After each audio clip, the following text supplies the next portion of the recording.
All right, here we are, everyone, gathered here under the arc of the vast blue sky and in this meadow. We come together this day with joy and celebration to honor the accomplishments of the graduates of 2022.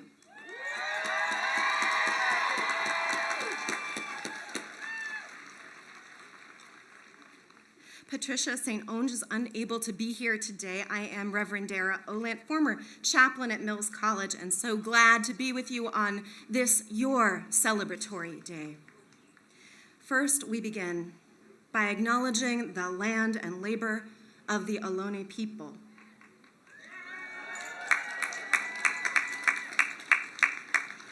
Whose connection to this land we remember, and whose presence past, present, and future we respect.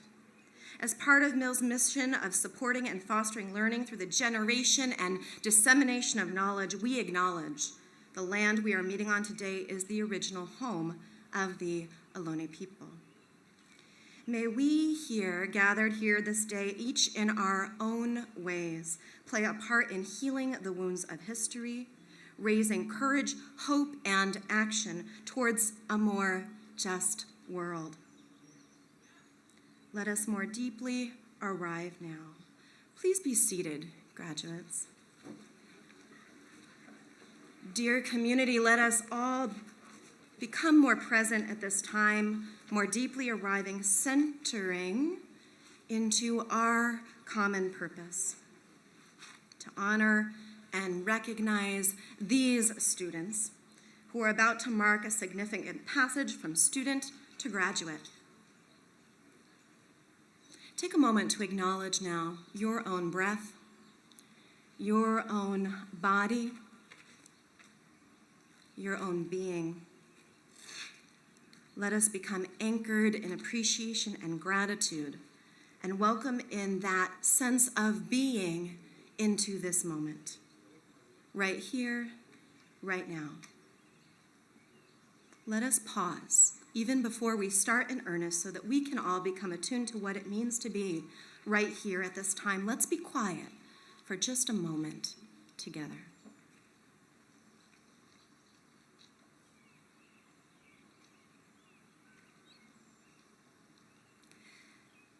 And now, with the eucalyptus on the breeze, the sounds of the city close by, and this learning community assembled in this truly special place, we come together into a moment of history in the making.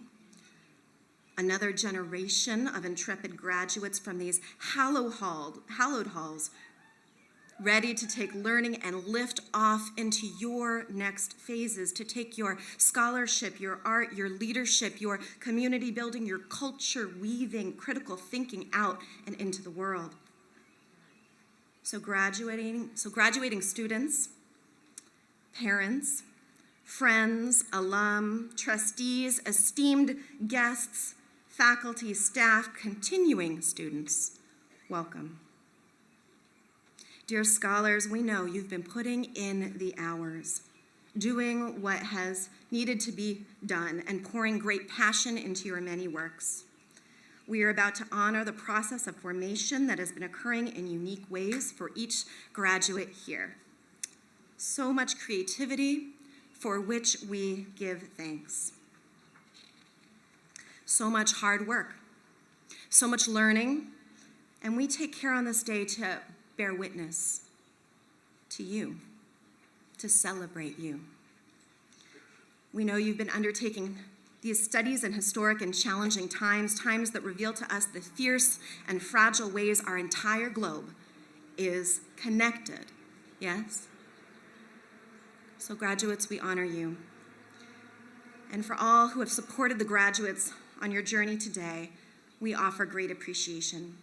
For the staff, faculty, president, trustees, for creating opportunities for our students to explore and achieve, we offer appreciation. For the communities of family members and friends who have been the support system for these graduates, because we know that no one does this alone.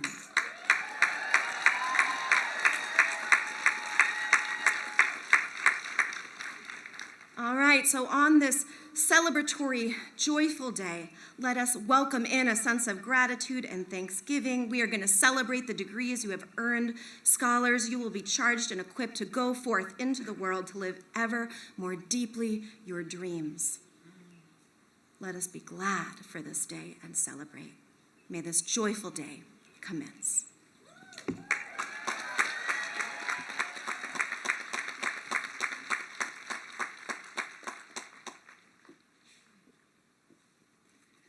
Good morning. My name is Katie Sanborn. I'm a proud alumna of Mills College from the class of 1983, and for the past 6 years, I have served as the chair of the Board of Trustees. On behalf of the board, I welcome you to this 134th commencement. President Hillman, Jasmine Ward, Elizabeth Cabraser, Lynette Gibson McElhaney, Arabella Martinez, President Emerita Alicia DeCudro, and our other distinguished speakers, faculty, staff, students, alums, family, and friends, and you, our graduating seniors and students. Today, graduates, you are the focus. Your achievements, your friendships, your family, your future. It's been 8 months since convocation when you sat in the sun with the hope of the year to come reflecting on your faces. And today you look just as happy and expectant, if maybe a little tired around the edges, for reaching the summit of this path. Now a new path lies before you. The Mills motto extends well beyond today. You will continue to follow many paths, together and separately, as you forge your future. The Board of Trustees is proud of you for rising to challenges, for persevering, for seeing hope, for celebrating your accomplishments in your disciplines. You now become Mills alums, and I know I speak for other alums on the board that we look forward to sharing these experiences with you. Thank you, class of 2022, for all you have given to each other and to Mills. Congratulations.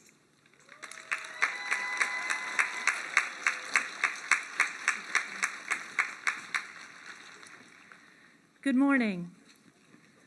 I'm Beth Hillman, the president of Mills College, and I'd like to also welcome you to the 134th commencement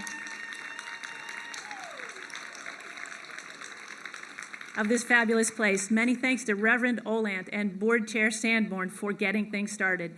Many thanks to you for this glorious day. I'd like to continue by recognizing some of the essential people in our community.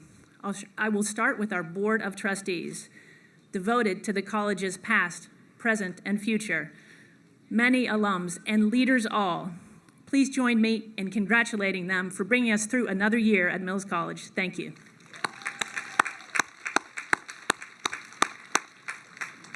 Next, I'd like to thank our faculty, and I'd like to ask the trustees to rise.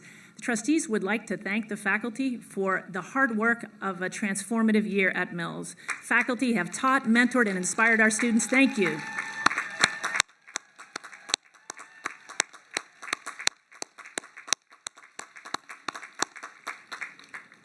I'd like to thank the college officer team. They've brought us through a difficult year, and they've led the way in every direction that we needed them to. I'd like to thank the staff who have worked so hard. They help students navigate the college on a daily basis. Their support of students and love of Mills makes our aspirations possible. Many thanks, too, to the dozens of staff who planned logistics for this very special day, assuring every detail was worked out. Thank you. Okay, you clapped a little too fast. Can I ask the faculty and staff to rise so we can see who they are and we'll acknowledge them?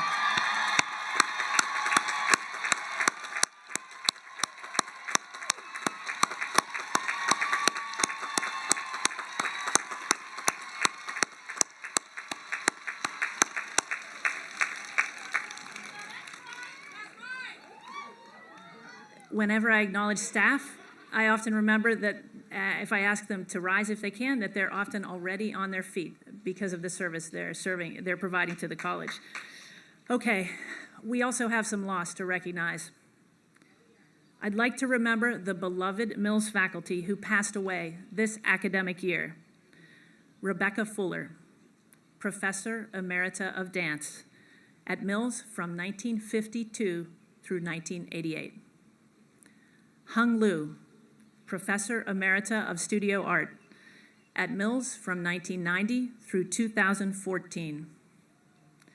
Catherine McGinnity, Adjunct Professor at Dance at Mills from 2012 through 2021.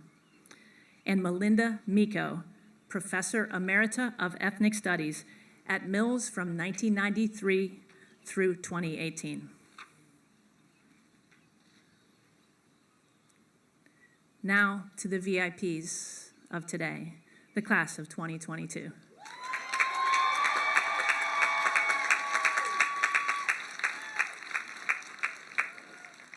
Today is a new beginning and the culmination of hard work, including by our ASL translators. Thank you. I'm grateful to see each and every one of you, and I deeply respect your ability to persevere, overcome, and show up for yourself and for those who empower you. Many of you and many of your family members and friends have made sacrifices to bring you to this moment. Each of us share a connection to your accomplishments. Each of us has pride in your work. Many congratulations to the mighty class of 2022.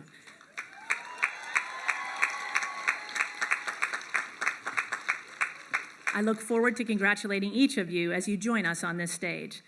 Right now, I'd like to give our faculty a chance to acknowledge you, their students, because your work has been a source of joy and inspiration to them throughout your time at Mills.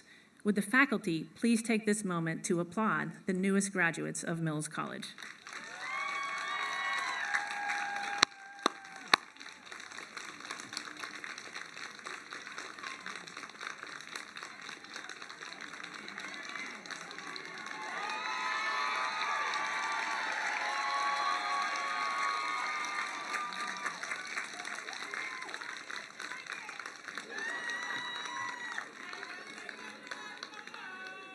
Okay, you got everybody on their feet again. Well done. Now for the rules.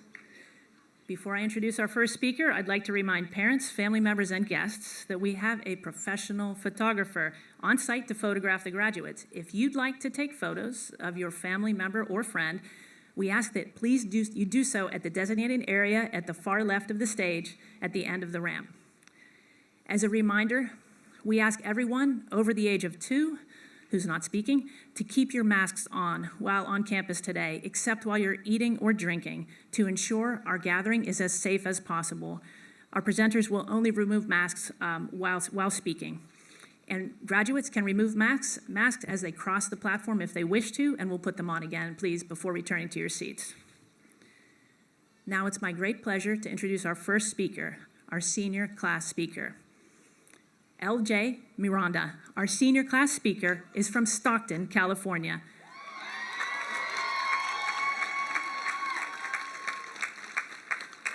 LJ is graduating with a bachelor's in economics with a concentration in environmental sustainability.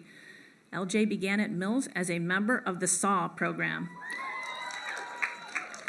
While on campus, they have supported several departments through their work as an admissions ambassador, supporting the call center, and as a head guard at the Trefethen Aquatic Center.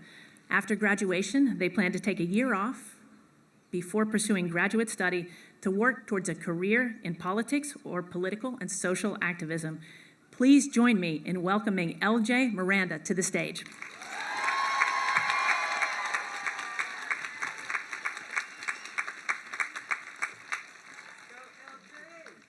Stay close to the mic so they can hear you, okay?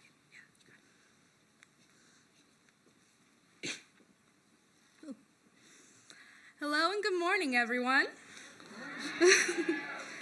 I would like to firstly thank my mom, who's done the job of several parents, my little brother, who lights up my life, and the rest of my family, who has supported us along the way.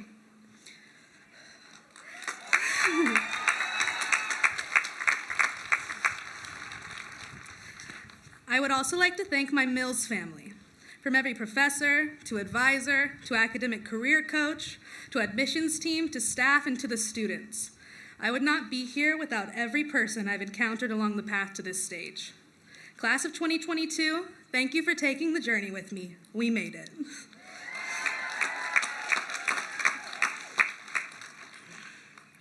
I've been asked why I chose Mills many times by friends, family, and even Lyft drivers. The answer always shocks people. It was a complete whim. I attended a college fair, and the Mills booth had free chocolate that I wanted. Throughout making polite conversation with the admissions counselor, I asked if the application fee could be waived, and she said, "If you ask." I laughed at the time and assumed I would have to look it up online when I went home and would therefore not be applying. She said, "No, if you ask now," and she wrote down the application code on my brochure. I didn't know it then, but that interaction shaped my experience at Mills. Asking students, professors, tutors, or even Res Life and records for extensions, help, and any number of other things was the only way I've gotten through my college education. I might have chosen this school on a whim, but staying was a choice I don't regret. I was terrified of going to a private school, being a first-generation college student and a low-income one at that. But that first lesson I got, to ask, opened up a new world for me. Before I even came to the college, I asked to be included in Mills' 2018 SAW program. For those unaware of the program, SAW stands for Summer Academic Workshop. It is for low-income, first-gen college students. It was for me. Being first-gen means a lot of things. And it often means doing things alone, not because no one wants to help you, but because your family physically didn't know how. It meant filling out your college applications alone, applying for your FAFSA alone. It means sending a long-shot email to financial aid every year, trying to get any more scraps of financial aid alone. For me, it meant working 3 jobs my freshman year just to afford to be here. Joining the SAW program was the first time I realized I wasn't the only one. Several members of my SAW cohort have not continued at Mills for various reasons, but I would not be here without all of them and their support. I am only here wearing my I Am the First pin because of them and the other connections I've made here.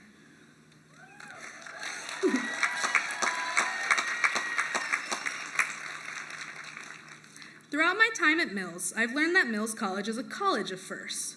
Mills was founded in 1852, 2 years after California became a state, making it the first women's college west of the Rocky Mountains.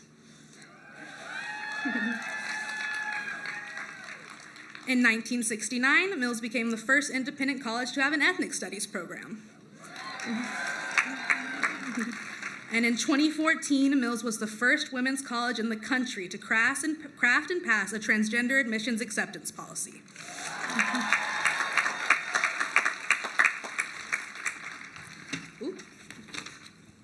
All of these things have led to me being the first. It is so bittersweet to also be the last.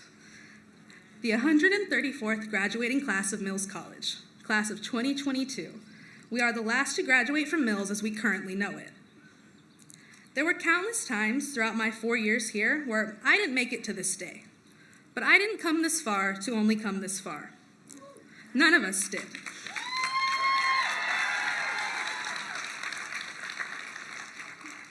All of us are going to leave here today and chase our own dreams and passions. And regardless of the success rate, we will all leave some mark on the world, just like the 133 classes before us. Mills is not dead. How could it be when there are 134 classes who have graduated and gone into the world making their own changes and lives and carving a path that led to me standing here today? Mills did not come this far to only come this far. Regardless of how the merger changes the school, every student, every faculty member, every staff member, every alum makes Mills what it is carrying a piece of that legacy with them. We already have everything from congresswomen to the only woman serving as a public address announcer in all of Major League Baseball as part of our alumni. Mills might not be the same, but the spirit of first is still with us. Mills gave me a place where I could be the first. Mills gave a lot of us the opportunity to be first of many kinds. Mills gave a lot of us our first safe space where we could be who we are. We as a community did not come this far to only come this far.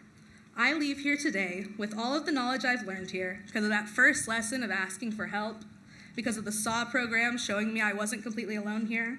I leave here knowing I will spend the rest of my life trying to make the rest of the world a place where other people can be their own first, just like Mills was that place for me.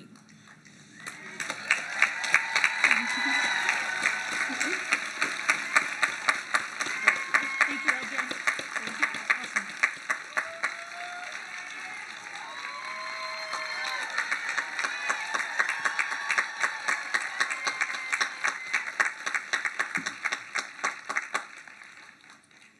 Thank you, LJ.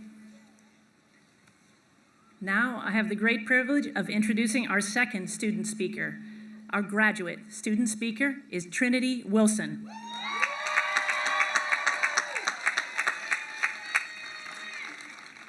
Trinity is a Bay Area native who grew up in Oakland, California. She's earning her MBA and MA in educational leadership today.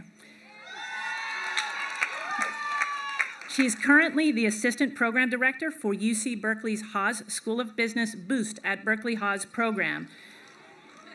Trinity was a student athlete and earned her undergraduate degree from UCLA with a major in sociology and a minor in gender studies. She attended high school at St. Mary's College High School in Berkeley and spent time on the Mills campus as a student at Julia Morgan School for Girls. Trinity is sister to Trayvon Wilson, Kyrie Wilson, and daughter to Andrea and Dutwan Wilson. Trinity Wilson, please come forward as our graduate student speaker.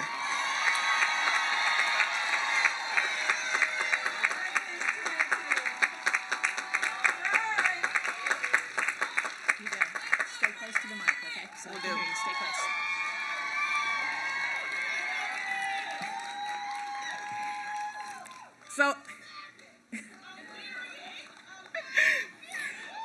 So I'd also like to add that I am a member of the Divine Nine and a member of Alpha Kappa Alpha Sorority Incorporated. And so to give love to those Divine Nine folks out there. But good morning, everybody. Good morning. It is a pleasure to be here. I considered memorizing this, but I have finals, projects, and papers. So I had to prioritize. But it is a pleasure to be a part of and see for the first time the complete community of soon-to-be Mills College alumni. I'm proud of the ways we have persevered through the pandemic and the way we chose to prioritize our education and the way we decided to be a part of the final graduate class of Mills College. The strength, courage, hard work, tears, and resilience were all worth it, but not just for this moment. It is for the moment you get your next job, not just any job, but the job that ties your passion, purpose, and salary, that has you equally paid just as well as the next person. It's for the opportunities where we choose people, our community, and our values in difficult conversations and situations because people will always remember your character and how we made them feel. This moment is simply just a part of our journey because we have so much more to accomplish. Today, I'm certain that you have seen new faces standing and sitting beside you, and there are some people here that you'll learn years later were in the same commencement ceremony with you. You'll be like, oh my gosh, you were there? It's understanding that no matter how isolating the pandemic was by shoving us into those little boxes, or how harsh the world was even before that, there have been so many people in the forefront and background creating an experience for us that will last a lifetime. It includes these individuals, and if you know them, feel free to cheer them on. Victoria Forrester,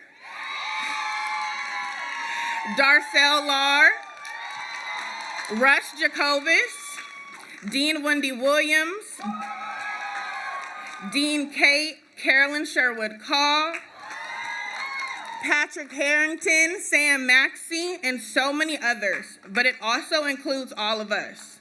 We have been our greatest teachers. I say these names and acknowledge all of us because we cannot move past this moment without recognizing that we did not get here by ourselves. We got here because of our family, our friends, our classmates, and our community who all believed in us. We are the epitome of answered prayers, hopes, and dreams. I'm not necessarily here to inspire you. I'm here for you to embrace all that you've done to get here. I'm here for you to recognize that leading can be done in many different ways and still be done well. You can lead and leave a mark on every community you step foot in because they're going to know your name before you get there. Take pride in all that you have done and accomplished, and do not minimize this moment because you are the only one who knows what it really took for you to get here.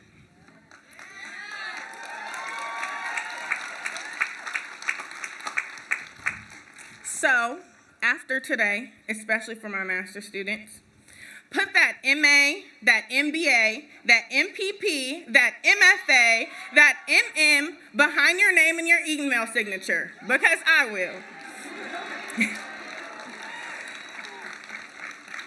No one will be able to strip any of us of what we learned and who we truly are. History taught us that they may try, but they'll fail against any one of those who know who they are and where they come from. Thank you and congratulations.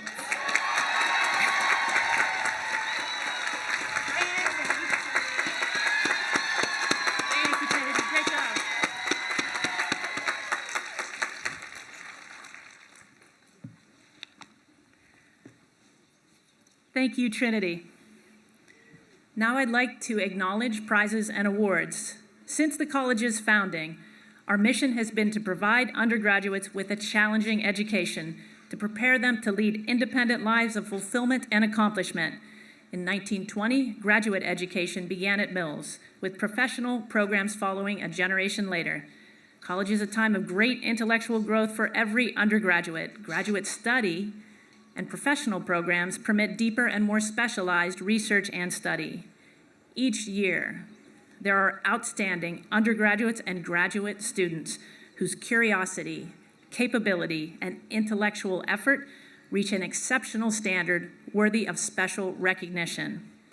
The class of 2022 is truly an outstanding group.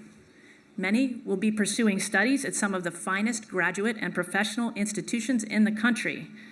Others have been offered exciting career opportunities and salaries.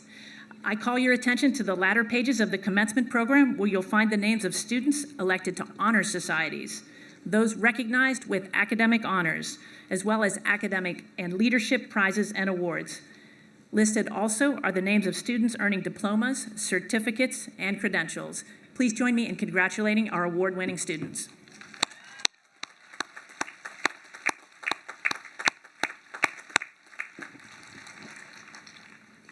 We'll begin the presentation of degrees with our honorary degrees. Today, we will award honorary degrees to 3 remarkable leading women of the San Francisco Bay Area: Elizabeth J. Cabraser, Lynette Gibson McElhaney, and Arabella Martinez.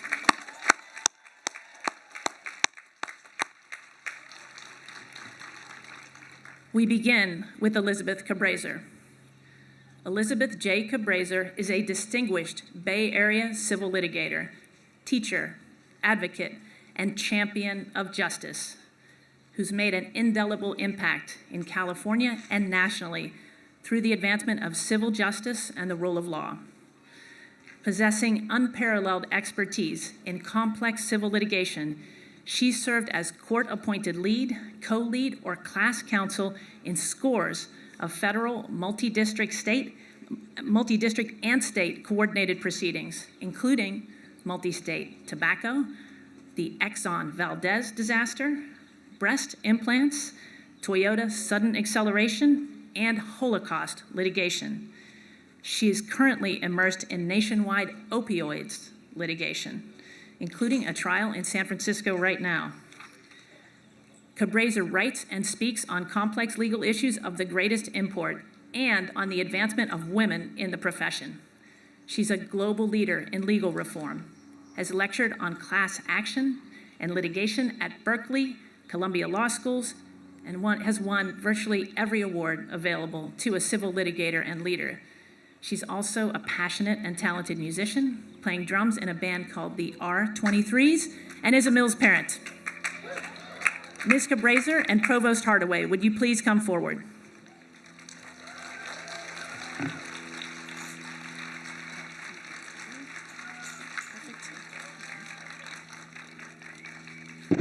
The trustees of the college, by the authority vested in them, and on the recommendation of the faculty, have conferred upon Elizabeth J. Cabraser, champion for justice and expert in civil litigation, nationally recognized for her contributions to the legal profession and dedication to the advancement of civil justice and the rule of law, an advocate for the underserved, the degree of Doctor of Laws, honoris causa, with all the rights, privileges, and honors thereunto appertaining, given at Mills College in the state of California on the 14th day of May in the year 2022.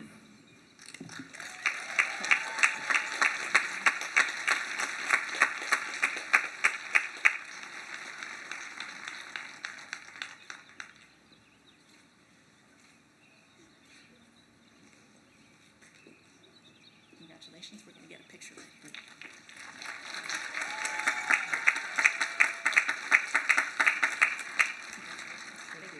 And all hail the awesome class of 2022.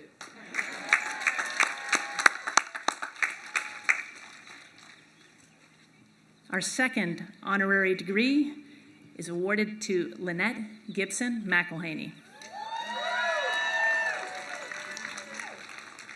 Lynette Gibson McElhaney is a civic leader, advocate, and champion of the city of Oakland, who has tirelessly fought to address issues of gun violence, homelessness, and affordable housing for underserved people in the East Bay.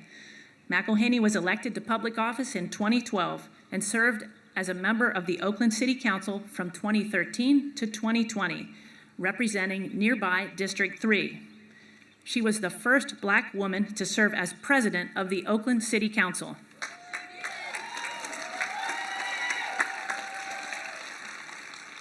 Before entering politics, McElhaney worked for nearly 15 years in nonprofit affordable housing development and advocacy, first with the City of Oakland Community and Economic Development Department, working on homelessness, and then with the Richmond Neighborhood Housing Services and the Neighborhood Housing Services of the East Bay, creating and teaching curricula that help thousands of families learn financial literacy and achieve and retain home ownership. In 2015, McElhaney was named one of the most influential women in the Bay Area by the San Francisco Business Times and one of the top 25 leaders in Northeastern California. She currently serves as principal in the Legacy Leadership Group, an organizational development company that advances effective communication, teamwork, and purpose-driven leadership. Lynette has long been an inspiring leader and a model of resilience and light for those of us here at Mills College and beyond. Ms. Gibson McElhaney and Provost Hardaway, would you please come forward?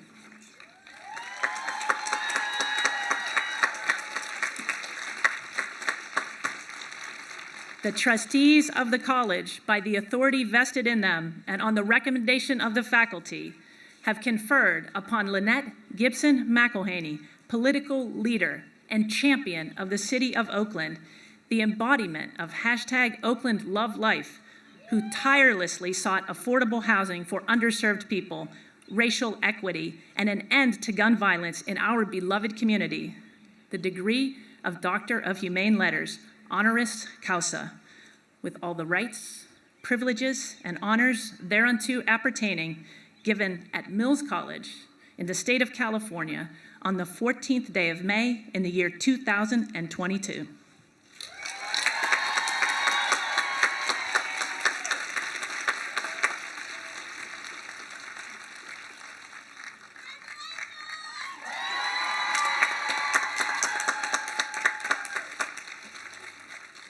You're perfect. Let's get a photo and then you can speak. You want to hold up the, you got to get that first. There we go. Turn left.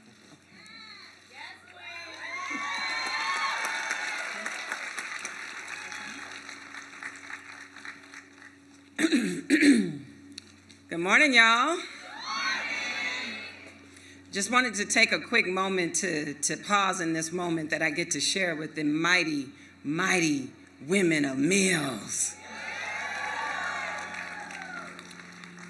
President Hillman, I love your name. As a child of the 80s, I grew up first at Hillman University. Some of y'all know that from a different world. That was my first HU, and it was the reason why I was able to become a first gen like LJ at UC Berkeley. Tomorrow would have been my mother's 81st birthday. She was born May 15th, 1941. Cancer took her too early from me when I was on that campaign trail in 2012. I started then with my personal journals called Grief Chronicles, because I needed to learn how to lead while grieving. My mother became my angel. I won in November of 2012. I used to say it was the last great presidential election. Obama was at the top of the ticket, I was at the bottom, and we both won.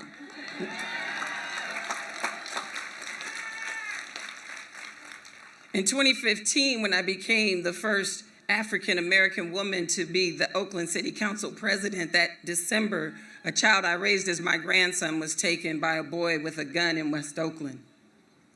In the very issue that we were fighting to combat and found too many deaf ears. And again, I started then in Facebook with the hashtag leading while grieving. In 2019, when I was in the throes of political turmoil in our town, still fighting to get the Department of Violence Prevention up, still fighting for those who are too wounded and traumatized, the people from my hood were not being heard. A boy with a gun would take the life of my son, Victor McElhaney, who was a son of this city, a musician and a love light. And I couldn't even figure out how to go on. And yet there was this thing that we are leading while grieving. I'm speaking to a group of resilient people whose stories are different than mine, but many of you are kind of like mine, like LJ or like Trinity, when people said you shouldn't even be here. Those of us who are still lifting up a Lonely legacy and trying to figure out how to honor each of these steps that we take. We are surviving in COVID. We are grieving in COVID. We are grieving the loss of our beloved community and the things that are familiar. You all who are the last graduating class of Mills as we know it are celebrating with a tinge of grief.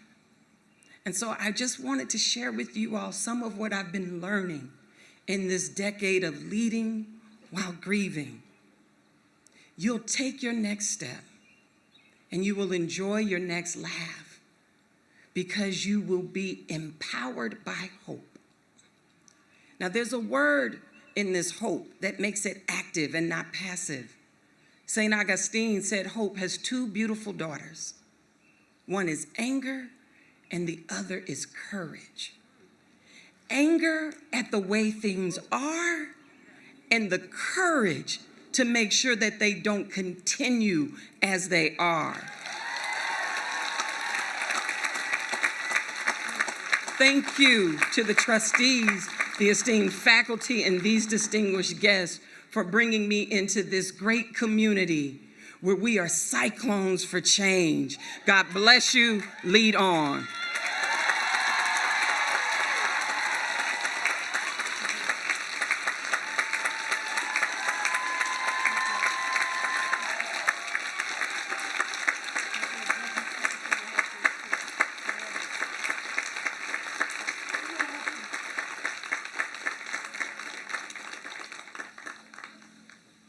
Shout out to my family, they all here, y'all.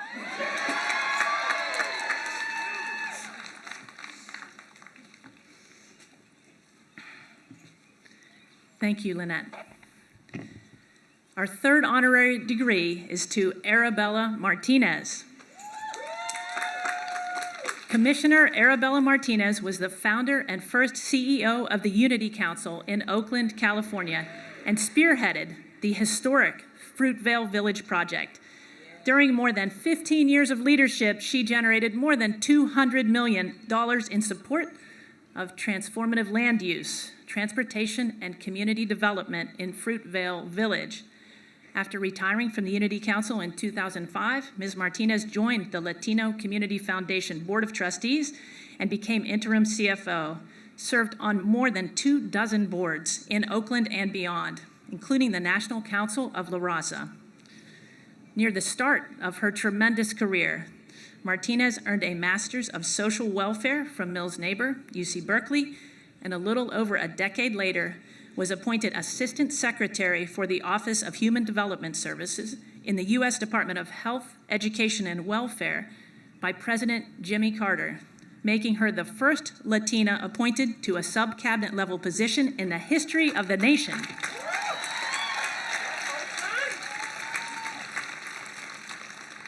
Arabella Martinez has dedicated over 40 years to building economic self-sufficiency and empowerment among women and communities of color. Ms. Martinez and Provost Hardaway, would you please come forward?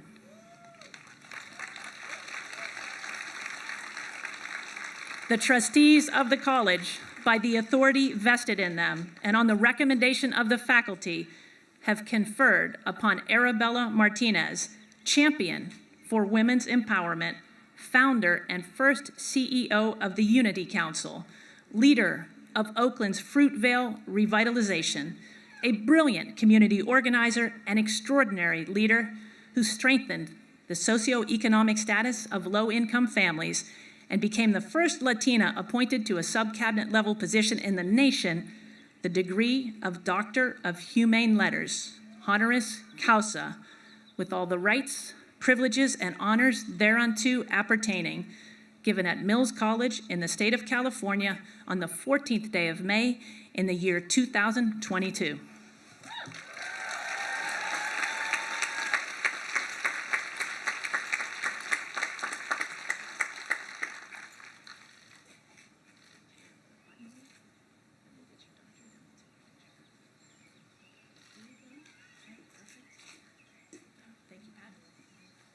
Congratulations. We'll step over here.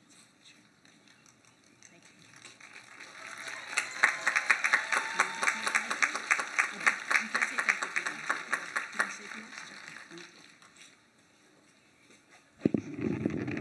First of all, I want to congratulate all the graduates. And second, I want to say how honored I am by this degree. It's a rare thing that it happened to people like me. So I'm appreciative, and I think this is a wonderful occasion for all of you that are graduating. I wish you the very best luck.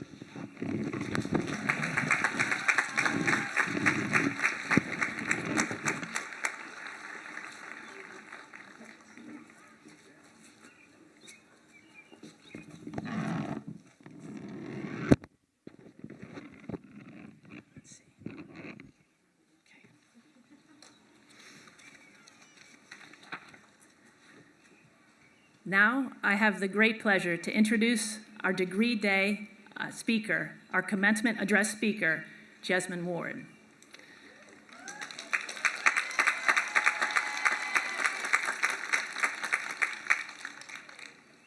MacArthur Genius and two-time National Book Award Jesmyn Ward has been hailed as the new Toni Morrison by the American Booksellers Association. She's the author of fiction, nonfiction, and memoir that the New York Times Book Review called, quote, raw, beautiful, and dangerous. In 2017, she became the first woman and first person of color to win the National Book Award for Fiction twice.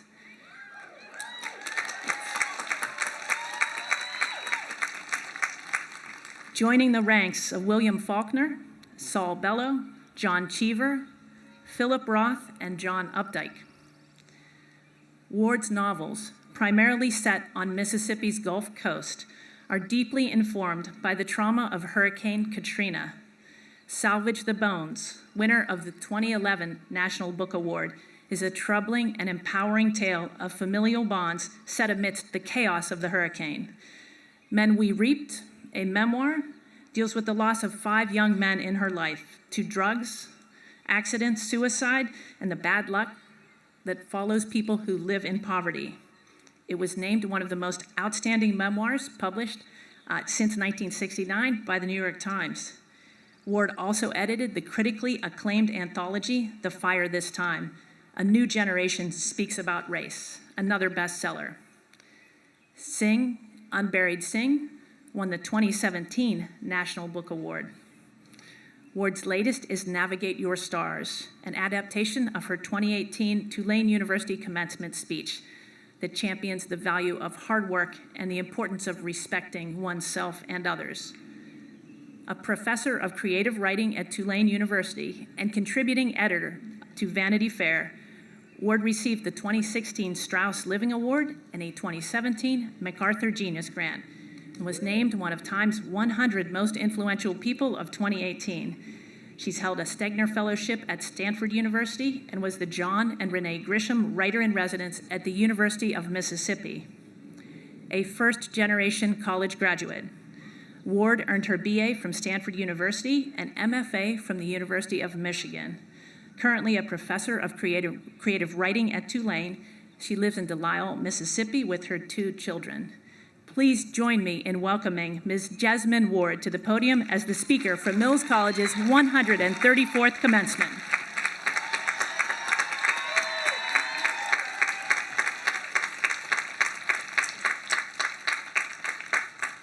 Sorry, I'm getting us to the right page.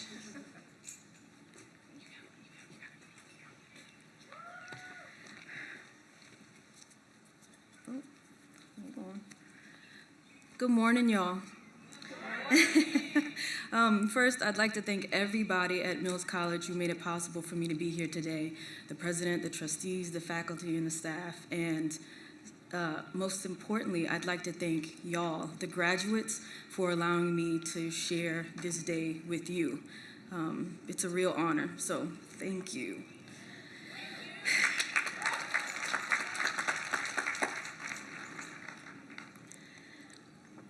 I remember being where you are. I remember my own college graduation ceremony, how heavy the black graduation gown felt, how the fabric didn't breathe, how it trapped heat and made me sweat as I sat in the middle of a football field and listened to a poet give an eloquent, encouraging, obtuse graduation speech. I do not remember the takeaway of the speech. I think I was too overwhelmed by the heat, by the way the sun burned the back of my neck, by the elation I felt at graduating, and by the fear that sat fat and heavy as a snake on my shoulders. That fear was the surest thing I felt that day. Fear choked me. Unlike many of my classmates, I was graduating without a job. I'd followed my love of language and majored in English, and employers weren't necessarily burning up my phone with job offers. I was the first person in my immediate family to attend college, a first-generation college student. So I'd felt an immense amount of pressure to avoid majoring in English, and instead I was told to quiet my inner voice, which led me to creative writing. The world around me said it would be best to study medicine or law. I tried to divert my attention, but my love for language would not be denied. During my undergraduate years, I followed my heart, my inner voice, which flowed to fiction. I sat in the back of classrooms, took notes, almost drunk on the poetry of the writers I studied, writers like Zora Neale Hurston and Toni Morrison and Lee Young Lee and Gabriel Garcia Marquez. I couldn't resist that love, but I tried. I had secret dreams of being a writer, but I tried to ignore those urges to create because, again, I was afraid. I feared I would fail. It was common talk amongst my peers and professors that it was nearly impossible to write and publish. Besides, I'd grown up black and poor as a girl in rural Mississippi, and I had heard, overtly and covertly, my whole life that I was worth less, that I did not deserve the grades I studied so hard for, or the admissions letters or the scholarships I received. What I learned I deserved? Poverty and all its attendants, hunger, deprivation, filched dreams, to live in close quarters as I had lived in my grandmother's house with my extended family for much of my childhood, where around 15 of us made do in a 4-bedroom house with no central air and no central heat. to eat the offal of animals and beans, so many rice and beans, to sleep on Christmas Eve and dream of the police raiding our home and taking my father and all the men in my family to jail. So, as my college graduation approached, I silenced my inner voice. I pushed my desire to be a writer to the side and decided that I would concentrate on getting a job in media, in publishing or journalism or television. Maybe one day when I was in my 30s or 40s, after I established myself and worked my way up to some sort of respectable career, I would return to school, get a master's in fine arts and fiction, and try to write and work at the same time. On graduation day, I remember doubling over in my chair, putting my head between my knees, convinced that my family was so far up in the stands they couldn't see me.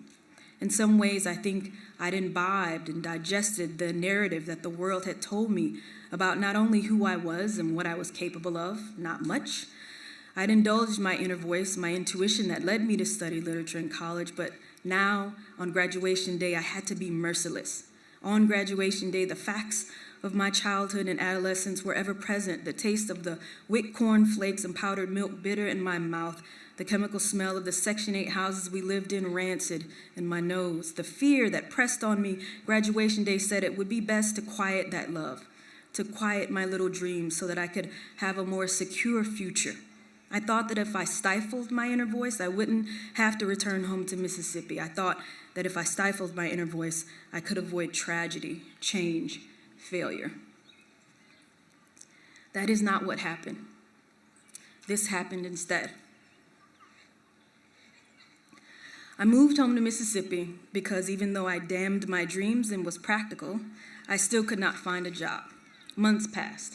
My credit card debt ballooned. I sent out resume after resume, made call after call, and still I was jobless. I spent most of my waking moments submitting applications and searching for jobs, and my hard work did not pay off, not immediately. And after around 7 months, I got an interview for an editorial assistant job at a magazine in New York City, so I charged a plane ticket to my credit card and I flew to the city and slept on one of my friend's couches so I would be able to go and interview. On the second day that I was gone, walking the streets of New York City and wandering through subway stations lost, my brother went to work as a valet attendant at a local casino in Mississippi. He was 19 at the time. After work, he climbed into his car, a blue Cutlass. He hadn't even been scheduled to work that night, but he'd gone in anyway because he wanted the money, needed the money. He was still living with my mother then, and I think he wanted to help her, and he wanted to have money to fix his car, to treat himself to something to eat every once in a while, maybe buy Christmas presents for our nephew. It was late when he got off, maybe 9 or so he walked away from the neon lights of the hotel casino, flashing white and blue in the sky, and drove out onto the highway that rimmed the Gulf of Mexico, the water stretching out black, lined with silver from the moon over the horizons, the waves calm and flat, little whisperings of water, his long arm on the warm windowsill of the car, windows down, cool new autumn air streaming through, oaks draped in Spanish moss and old antebellum houses, silent witnesses on the Gulf. Witness to wars and enslavement and genocide, but quiet now, quiet, as a drunk white man in a white car accelerated to 80 miles per hour behind my brother and rear-ended him on that lonely, empty highway, sending my brother's car careening into an oak tree and a fire hydrant and the white man's car over 2 lanes of highway to rest on the beach. The white man walked home blackout drunk, but my tall brother with the buttery scalp, the dry, capable hands, the crooked smile didn't. He never walked again. And in my brother's death, the world told me and my family a most pernicious bad faith story when the man who killed my brother wasn't charged with killing him. He was charged with fleeing the scene of an accident, and that only. And in that, the world said this: you, all of you, are worth nothing. In the wake of my brother's death, I lost myself, my inner voice, voiceless. Trauma does that. Grief does that. Abrupt change does that. It unmoors, it loses you from preconceived notions, from pressures, from expectations, from formal understandings of the world.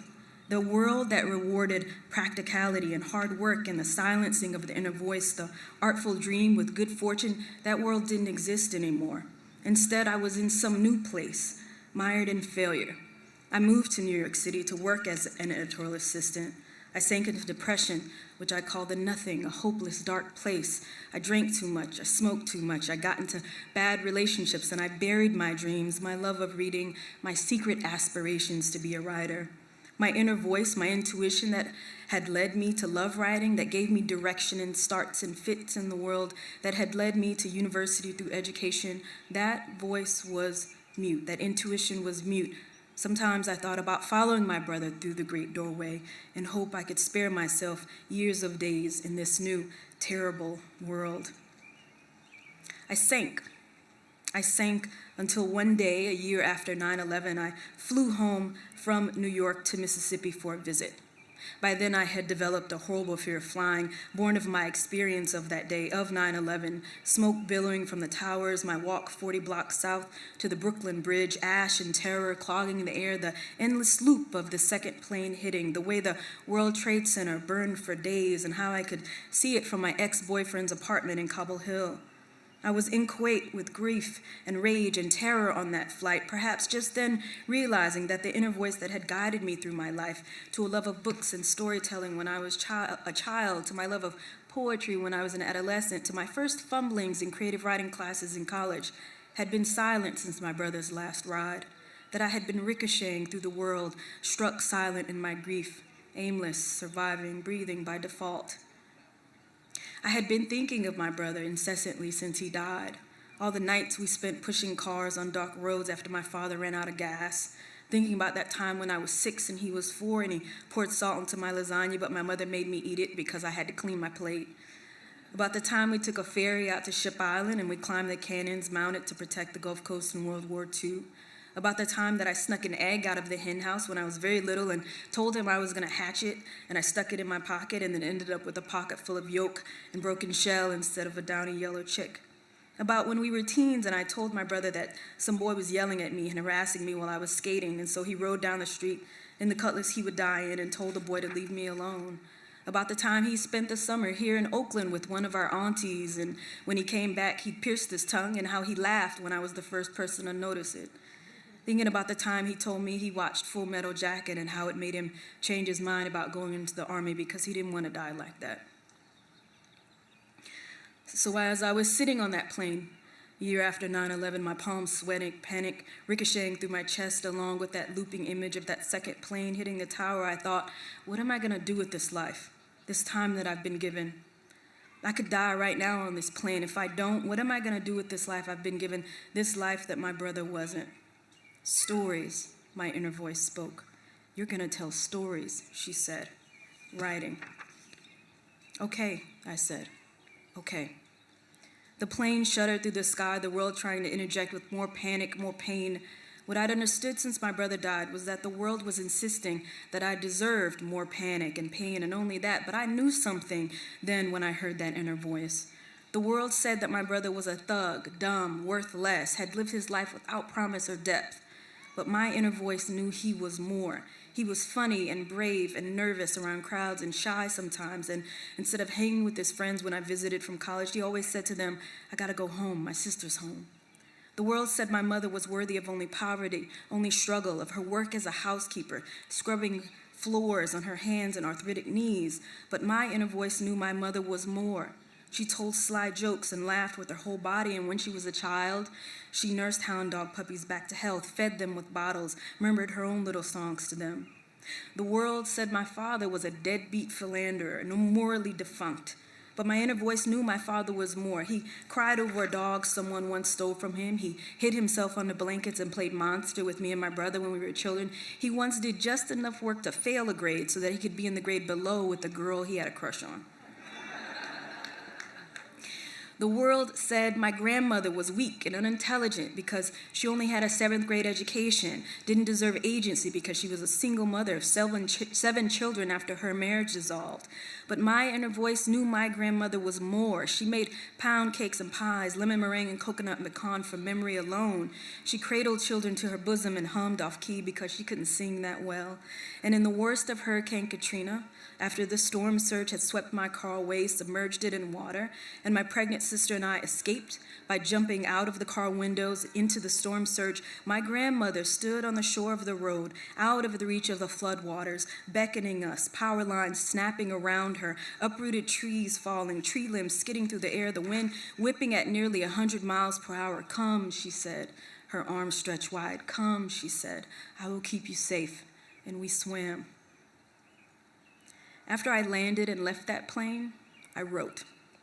I believed my inner voice, what it said, that like my family, the people I knew and loved in my community in Mississippi, I could weather hardship, adapt through change, that I could bear tragedy and fashion new conceptions of myself and the people I loved in my work, that it was good to dream for the sake of dreaming, for the sake of awe, that my artistic aspirations could bear fruit.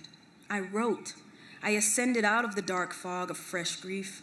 I wrote bad short stories and halting novels, and as the years passed, as I told our stories line by line, paragraph by paragraph, that voice became louder, more resplendent, more true, forged in sorrow, the tumult of change that we all know, that I know, that you know. This voice led me out of the wilderness. When I wrote about twins coming of age, when I wrote about a girl facing a hurricane, when I wrote about my brother's life and death, when I wrote about a boy and a ghost in their journey, I was telling stories that grated against all the tales that the world told me about who I was and what I was capable of, about who my family was, about who my community was, and what we were capable of.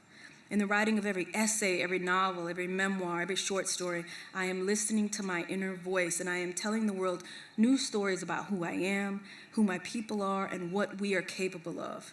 And these narratives reckon with the narratives the world tells us. They survive, they thrive, they resist. They say but. They say yes, we starved. We were wounded, we were stolen, and we were enslaved. We were underestimated and undermined, but my narrative says we survived. We swam through floodwaters. We scrubbed floors. We farmed and burned. We walked miles. We bled in the wilderness. We ran from those who shouted obscenities at us, who treated us as obscenities. We killed snakes. We found joy in the scrubbing and the farming and the burning. We found joy in each other. We learned to read, and we read and read and read and read. We listened. We survived. We thrived. We were cunning and sharp and kind and wise and tender. And one day, we opened our mouths and we sang. I know you. I know you are elated and afraid. I know you are happy. I know you are sad. I know some of you feel too much for your skin right now. I know some of you are measuring your dreams, calculating them unworthy. I know some of you are silencing your inner voices, packing your true desires away. I know some of you are already weathering hardship, are already unmoored by the sometimes merciless turning of the world. Be still. Listen to your voice, the one that speaks in your darkest nights, that sounds in your cruelest mornings. Be very still. Know that your voice is your lantern. Know that your voice is your boat. Know that your voice is that which will bear you up on the sea of grief and loss and change, and that silencing your intuition, your voice will not spare you the world. Know that your voice is your oar, your prow. Your voice is a constellation glittering in the night sky. Please listen.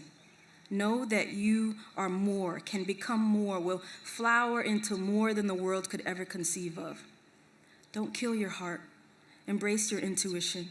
Listen to that voice. Follow it and sing, unburied. Sing. Thank you.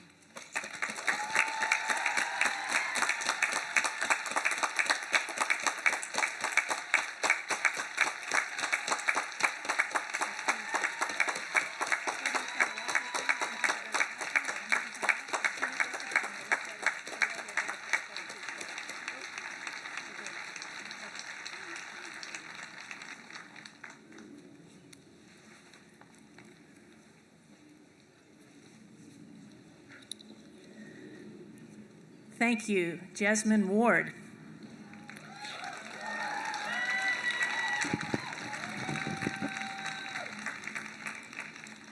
It's time to confer degrees. I want to remind you, there's a professional photographer here. If you'd like to take photos, please do so at the designated area at the far end of the ramp with the great banner. I invite our graduates to walk across this stage proudly. You've earned your diplomas. We'll proceed to honoring the members of the class of 2022 through the conferring of degrees. Hooding our doctoral candidates today will be Dr. Tomas Galguera, Chair of the Teacher Education Department, Dr. Argelia Lara, Associate Professor of Education, Dr. Pedro Nava,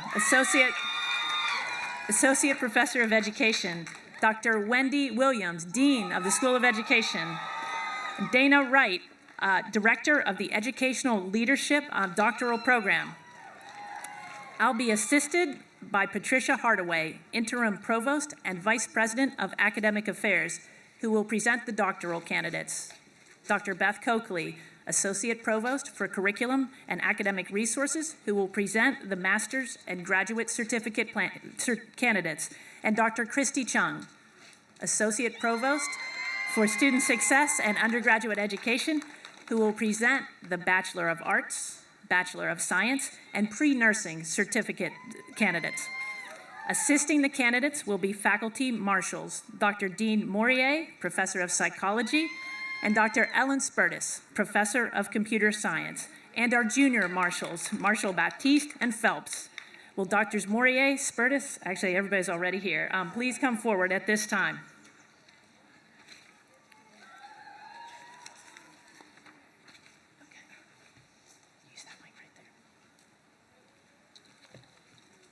Use that mic right there.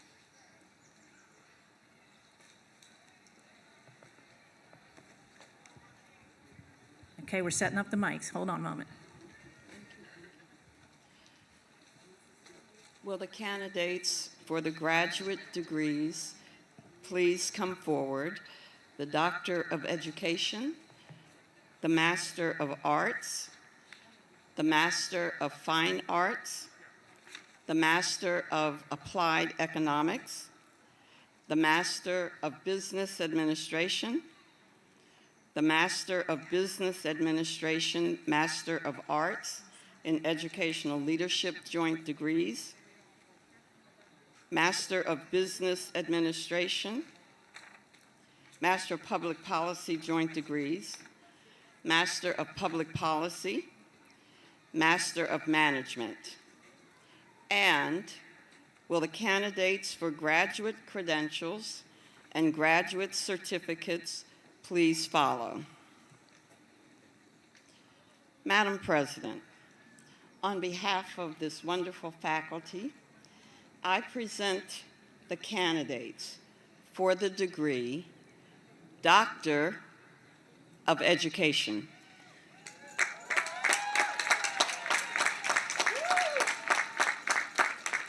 Upon the recommendation of the faculty and by the authority vested in me by the trustees of Mills College, it gives me great pleasure to confer upon you the degree of Doctor of Education and admit you to its rights, privileges, and responsibilities. Please come forward.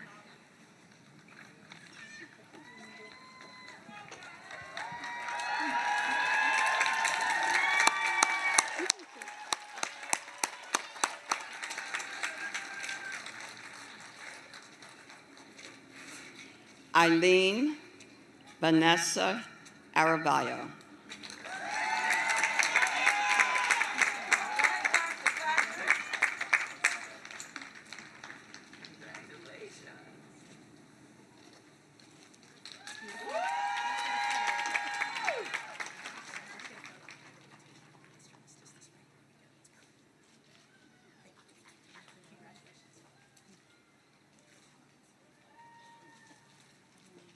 Mohammed Lamin Sise.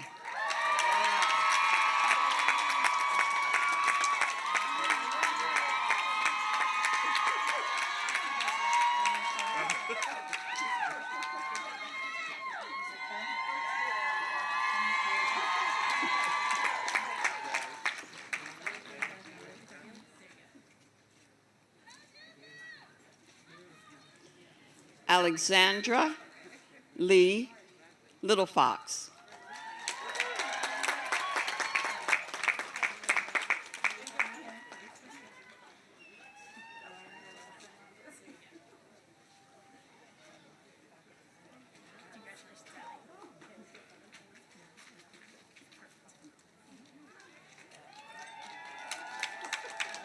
let me call you. Tanaya Mildred Ransom.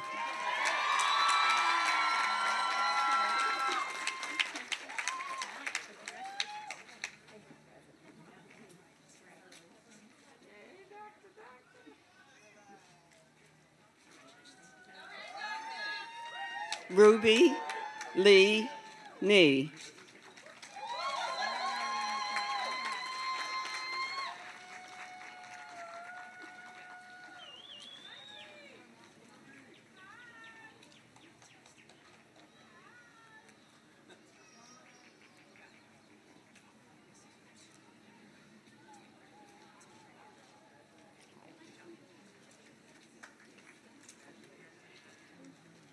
Kenitra Ray Newman.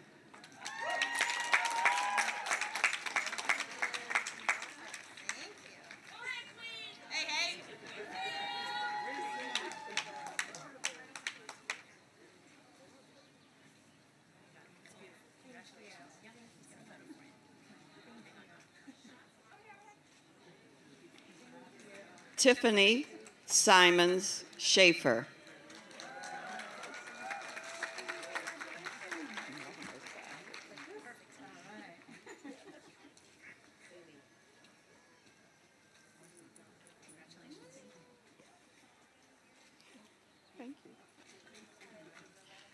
Tracy Ann Burns.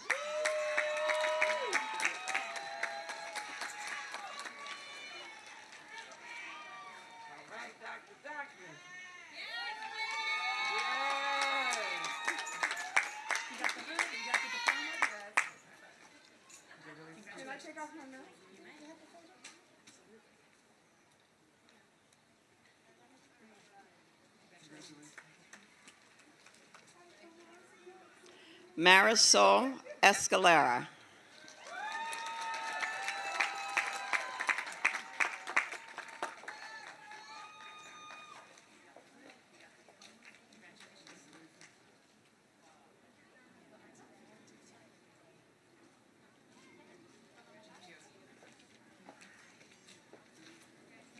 Julie Antoinette Kiefer Lewis.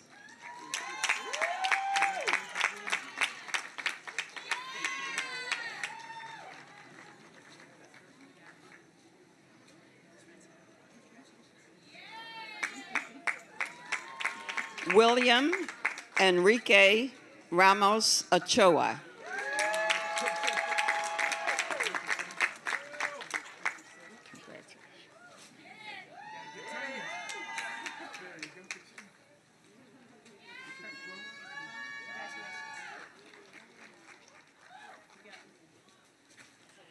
Bernadette Pilar Chabard Zermenio.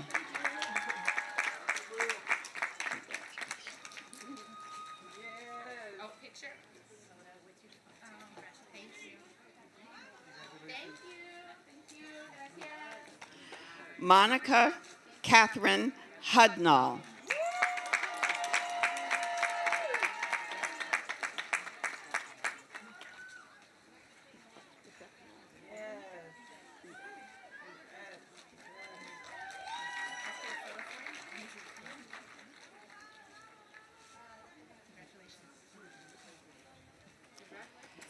Janine Evanes Robinson.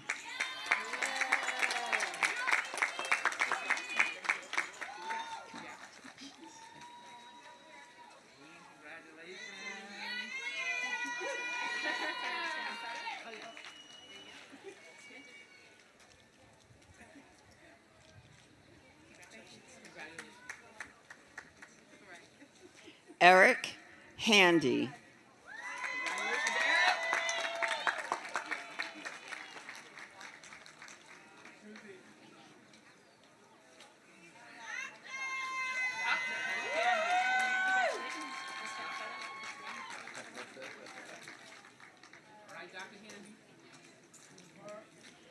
Nicole L. Kelly.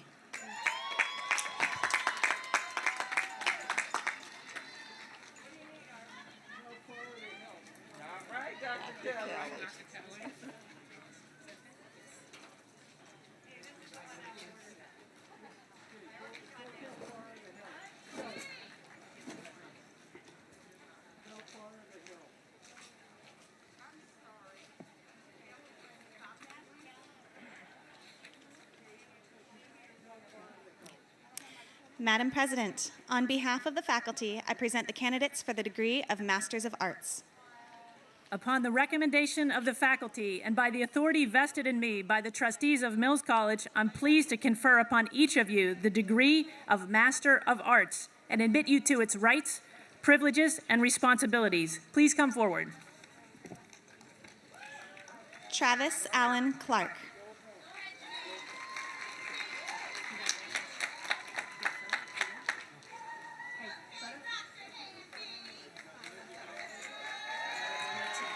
Justin Ho.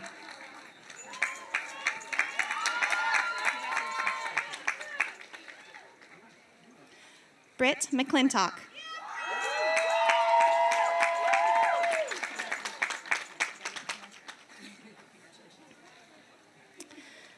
Talia Francis Willingham.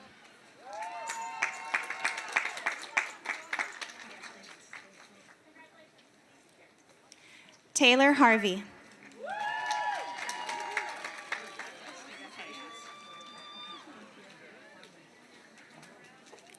Taya Anyi Jonqui Blatt.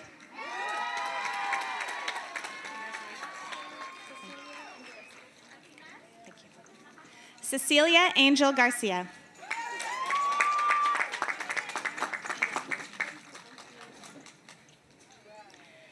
Emma Asano Rourke.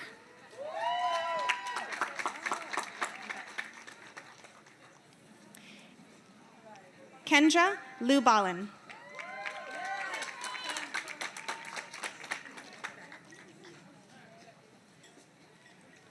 Eleanor Diane Oda.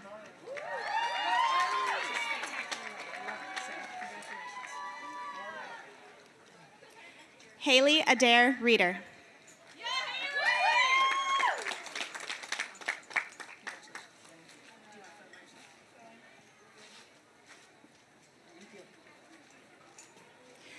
Jacqueline Tianrero.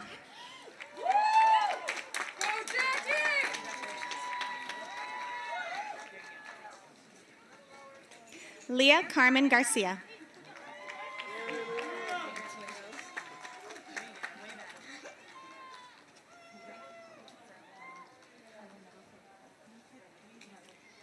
Javier Antonio Martinez.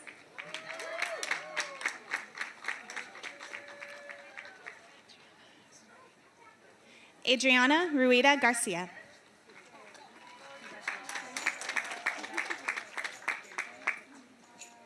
Jennifer P.B. Williams.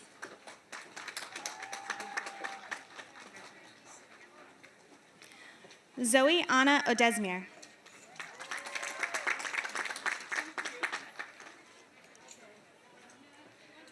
Hadia Amani.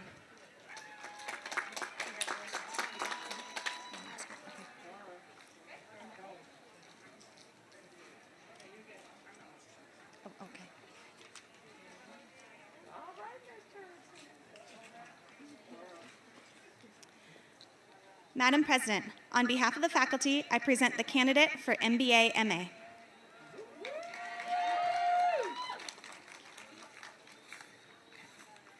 Upon the recommendation of the faculty and by the authority invested in me by the trustees of Mills College, I am pleased to confer upon each of you the degree of Master of Business Administration and admit you to its rights, privileges, and responsibilities. Please come forward. Trinity Nicole Wilson.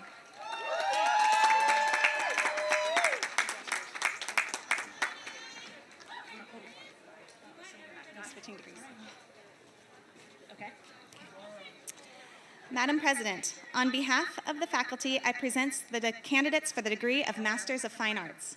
Upon the recommendation of the faculty and by the authority vested in me by the trustees of Mills College, I am pleased to confer upon each of you the degree of Master of Fine Arts and admit you to its rights, privileges, and responsibilities. Please come forward. Catherine Janice Nethercutt.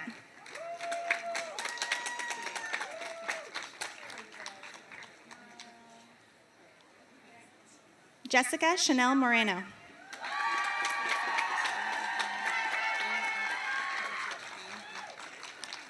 Elizabeth Ann Mariani.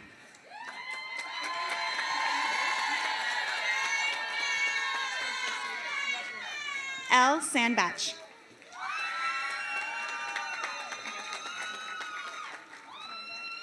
Susie Jane Amy Edwards.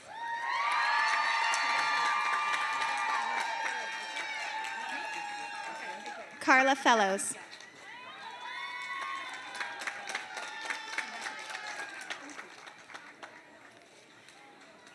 Vera Grace Heidman.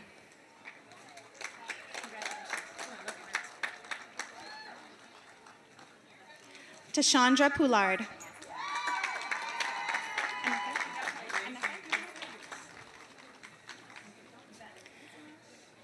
Summer Rosemary Young. Lucas Raymond Harness.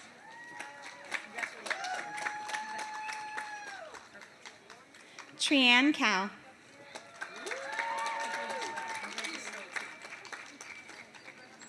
Sarah Gabriel Garcia.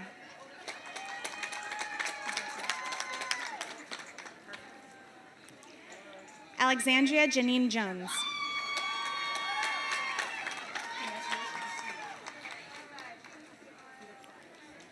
Brianna Marie Grogan.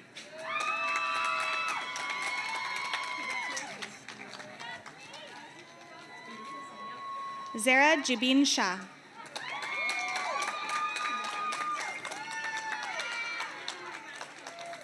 T. Johnston.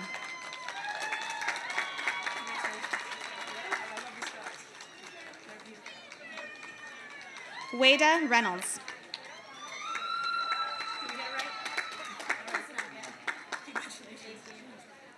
Adam Troy Briggs.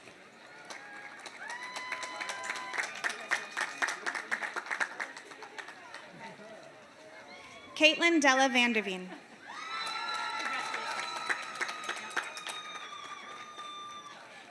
Yi Feng.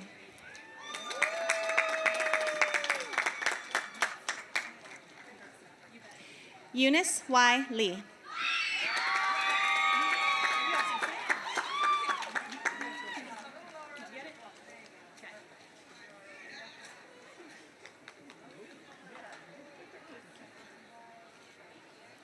Angeles Lopez Meza.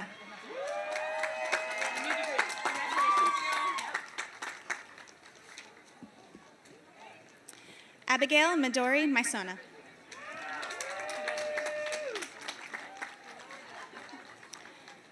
Rachel Elise Cristofani.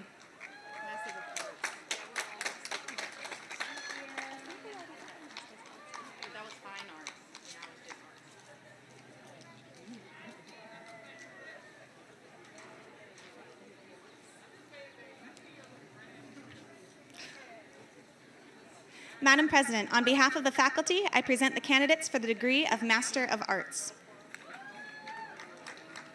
Upon the recommendation of the faculty and by the authority vested in me by the trustees of Mills College, I am pleased to confer upon each of you the degree of Master of Arts and admit you to its rights, privileges, and responsibilities. Please come forward. Mariah Grace Keeger Ratner.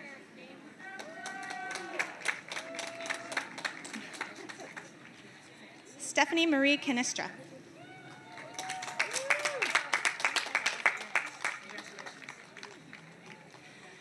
Dina T. Karag.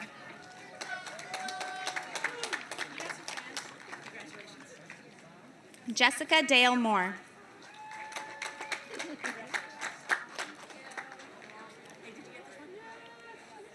Angela Chinaza Wukike.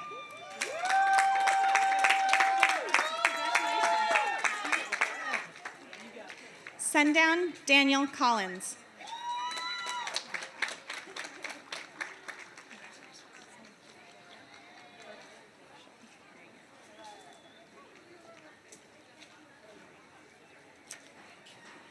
Madam President, on behalf of the faculty, I present the candidates for the degree of Master of Arts in Educational Leadership. Upon the recommendation of the faculty and by the authority vested in me by the trustees of Mills College, I am pleased to confer upon each of you the degree of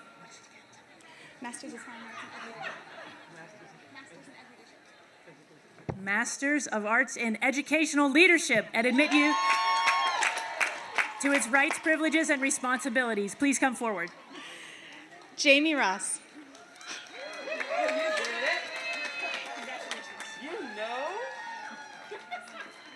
Felicia Vondell Johnson.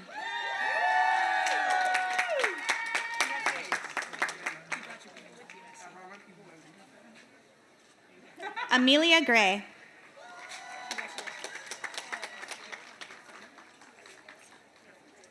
Joy Comfort Gonsa.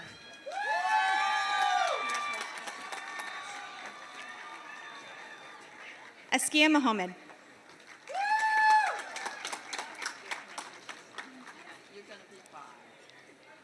Derica Yvonne Williams.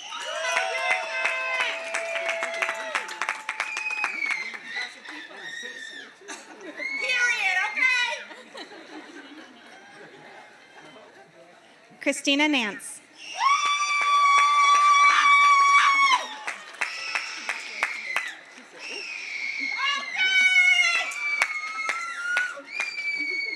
Shannon W. Miles.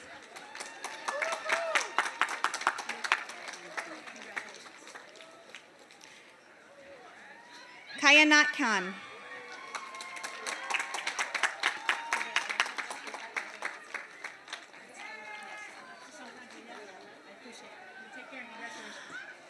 Ariella Ronai Hingich.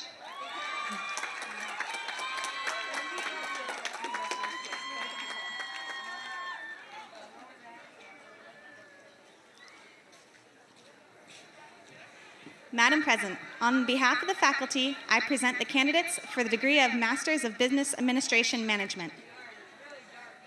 Upon the recommendation of the faculty and by the authority vested in me by the trustees of Mills College, I am pleased to confer upon each of you the degree of Masters of Business Administration and admit you to its rights, privileges, and responsibilities. Please come forward. Danny Baldacci.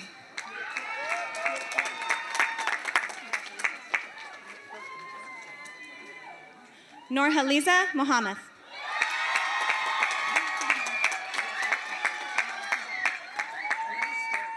Jorge Villalobos.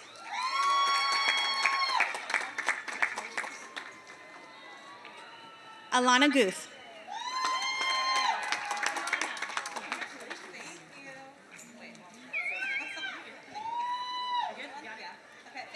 Joanna Eshel Pozmoleski.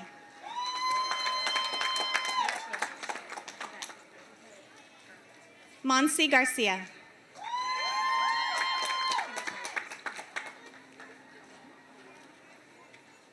Belen Orozco.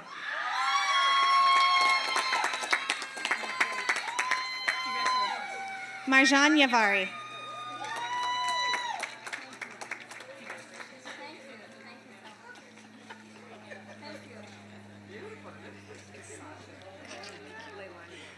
Sasha Leilani Werblin.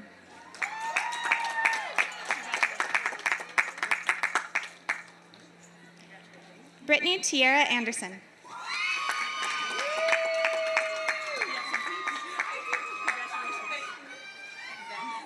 Damani Harden.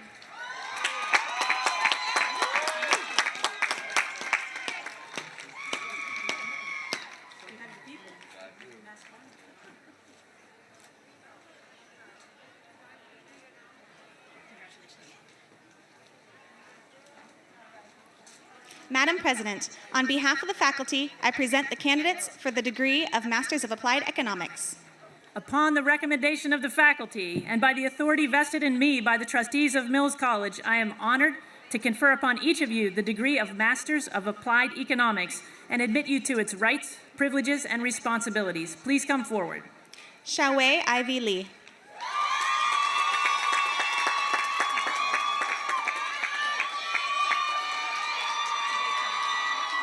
Nell Hayes.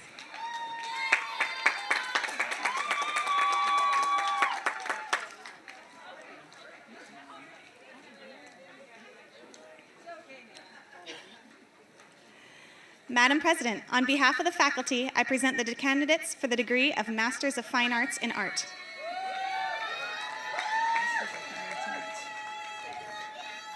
Upon the recommendation of the faculty and by the authority vested in me by the trustees of Mills College, I am honored to confer upon each of you the joint degree of Masters of Fine Arts and Arts and admit you to its rights, privileges, and responsibilities. Please come forward. Kelsey Ray Thomas.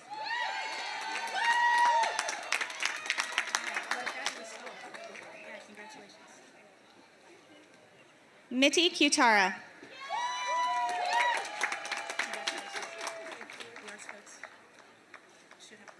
Hannah Carolyn Posen.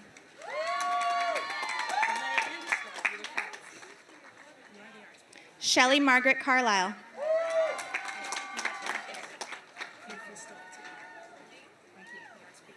Ambrose Prince.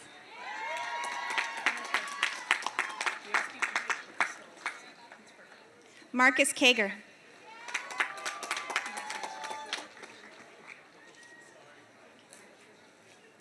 Maria Lucia Aguilar Gore.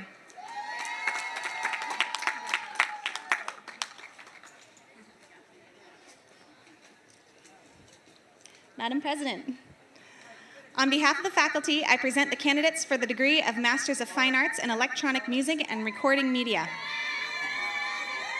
Upon the recommendation of the faculty and by the authority vested in me by the trustees of Mills College, I am honored to confer upon each of you the degree of Masters of Fine Arts in Electronic Music and Recording Media and admit you to its rights, privileges, and responsibilities. Please come forward.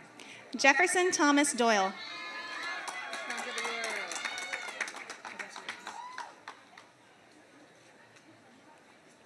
Angela Carlene Edwards.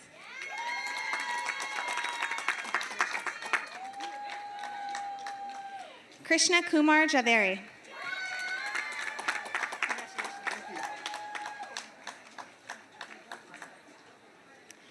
Madam President, on behalf of the faculty, I present the candidates for the degree of Masters of Arts in Education. Upon the recommendation of the faculty and by the authority vested in me by the trustees of Mills College, I am honored to confer upon you the Masters in Arts and in Education. Did I get that right? Tell me again, Beth. Okay, Master of Arts in Education, and admit you to its rights, privileges, and responsibilities. Please come forward. Casey Nicole Moorhead.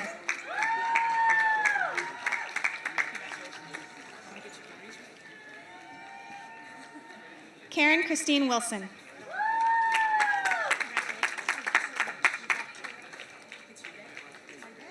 Simge Yordakul.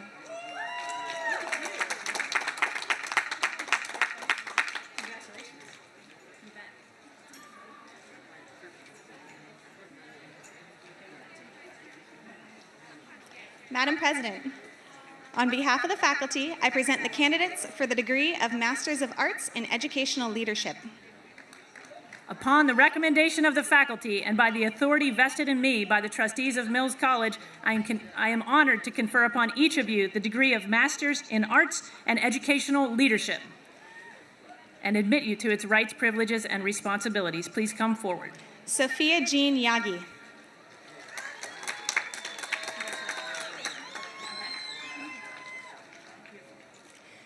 Samantha Elaine Watson Alvarado.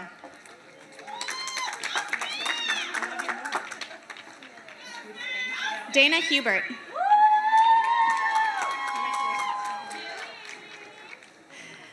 Jillian Mosley.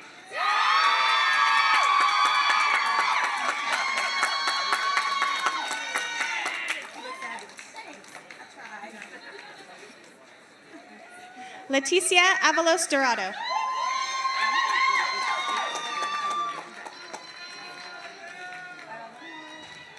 Anjali Jain.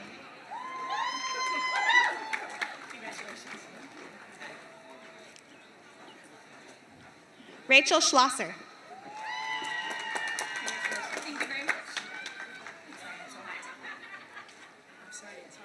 Jermise Harris Williams.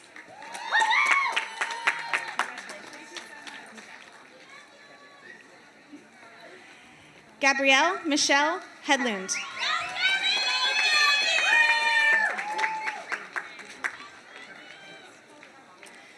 Sage Paquette Cohen.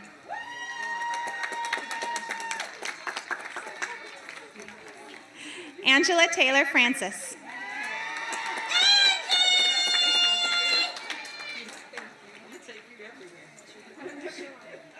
Juana Sharon Williams.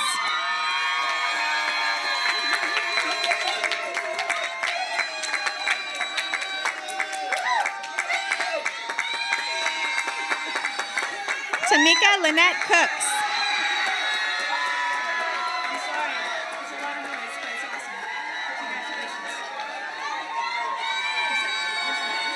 Lasana Alendra Jade Thompson.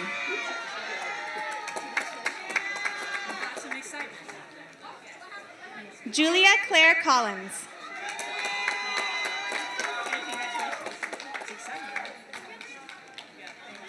Suvarna Shankar.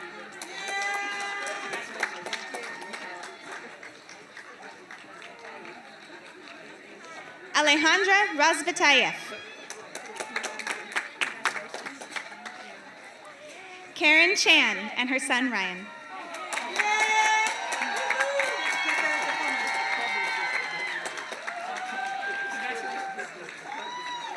Madam President, on behalf of the faculty, I present the candidates for the degree of Masters of Public Policy and Masters of Business Administration. Upon the recommendation of the faculty and by the authority vested in me by the trustees of Mills College, I am honored to confer upon each of you the joint degree of Masters in Public Policy and Masters in Business Administration and admit you to its rights, privileges, and responsibilities. Please come forward. Patricia Eleanor Martinez.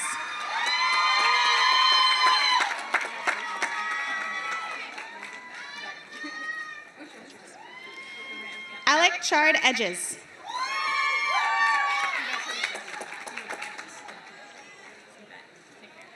Alexis Andy Lozano.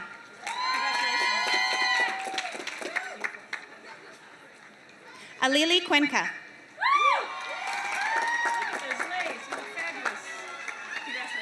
Marianne Olson.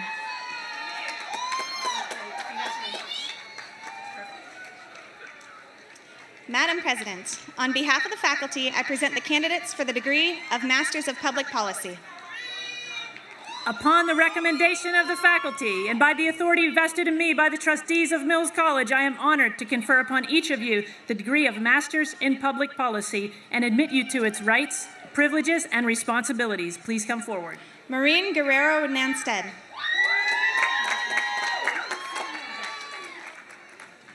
Brenda Diane Miles.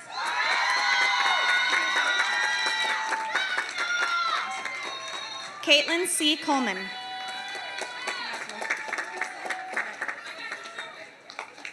Alejandra Melgoza. Luke William Panzer.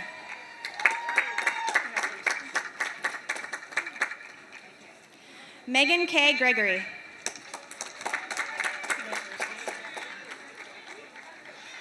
Dylan Mia Turner Keener.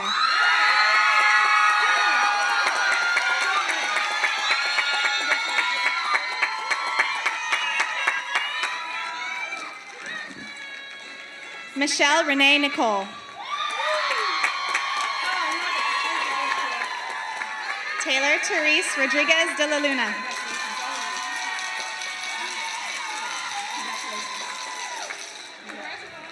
Ravan Samati.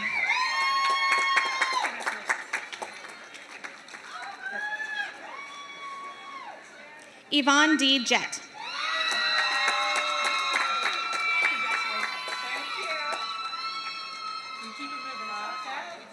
Madam President, on behalf of the faculty, I present the candidates for the degree of Master of Management. Upon the recommendation of the faculty and by the authority vested in me by the trustees of Mills College, I am honored to confer upon each of you the degree of Masters in Management and admit you to its rights, privileges, and responsibilities. Please come forward.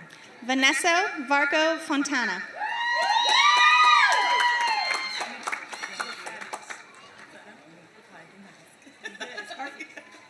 Rachel Ann Kirkbride.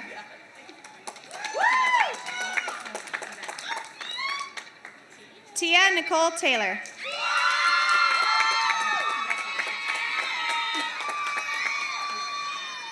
Lorelei Bressler.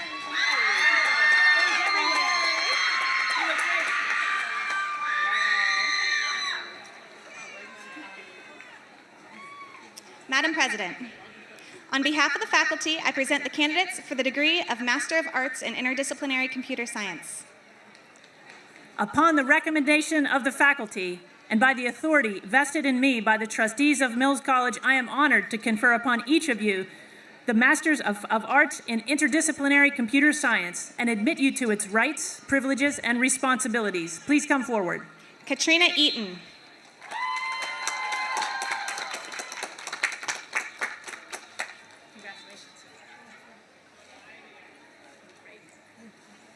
Irene Serrano.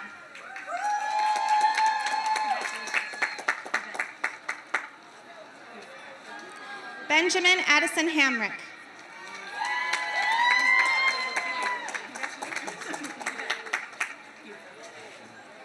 Ian DeHare.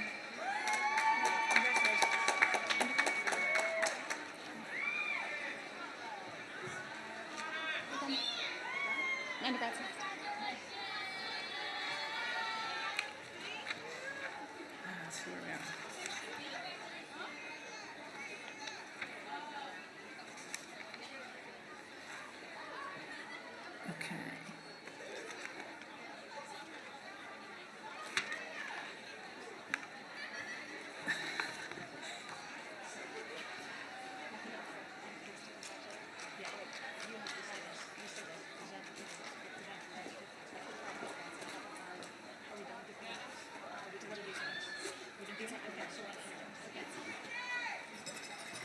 Okay, thank you, Associate Provost Coakley, and congratulations to all of our graduate students.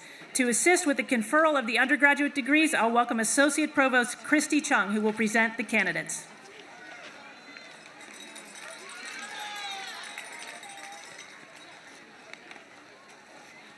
Okay. So will the candidates for the degree of Bachelor of Arts, Bachelor of Science, and Pre-Nursing Certificate program please come forward? Madam President, on behalf of the faculty, I present the candidates for the degrees of Bachelor of Arts and Bachelor of Science. Upon the recommendation of the faculty and by the authority vested in me by the trustees of Mills College, I am honored to confer upon each of you the degree of Bachelor of Arts or Bachelor of Science and admit you to its rights, privileges, and responsibilities.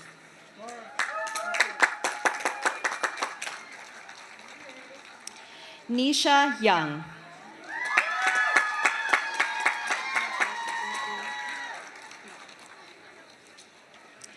Robin Miranda Mitchell.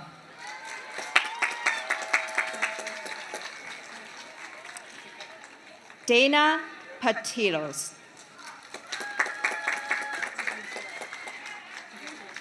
Sarah Parker Barton. Marisol Rose Emerson. Haifa Sali Ajibari. Congratulations. Kadiria Miriam Mohammed.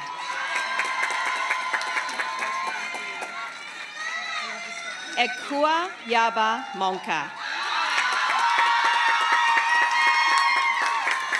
Ashwina Bartolici.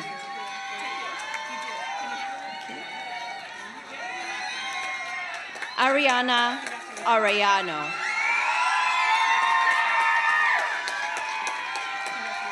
Zoe Brianne McConzie.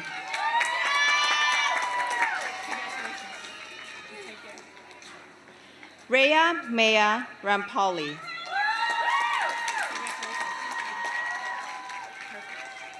Ski Finney Snyder.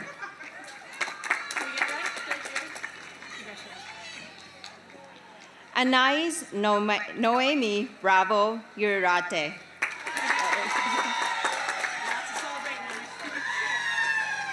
Zadie Moon.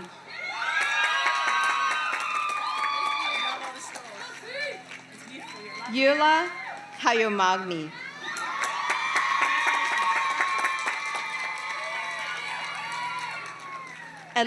Elizabeth Dixon. Tess Waxman. Miriam Campbell Lucking. Anna Isabel Miller.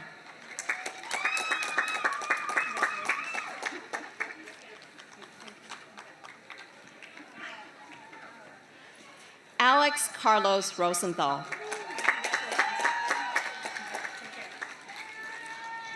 Avika Tamar.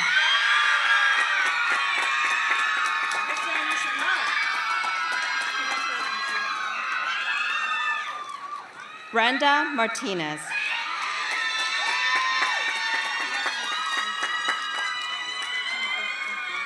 Maki Makawa.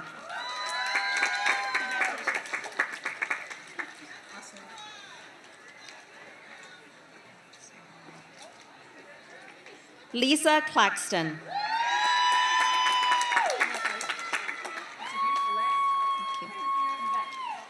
Marilyn Castillo.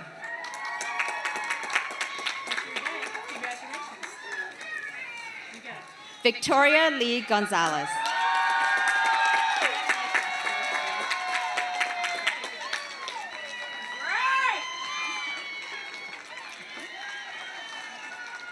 Chloe Amelia Abeda.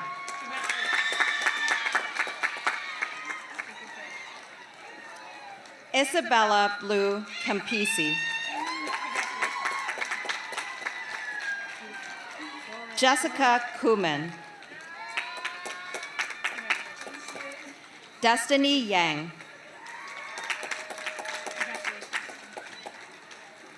Jasmine Angelique Taylor. Alexis Maxey.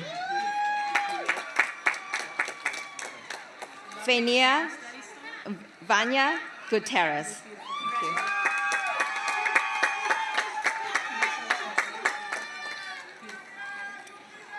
Caroline Judith Love.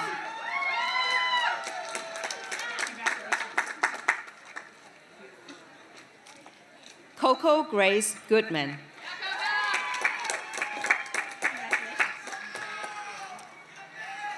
Olivia Mahoney Schwartz.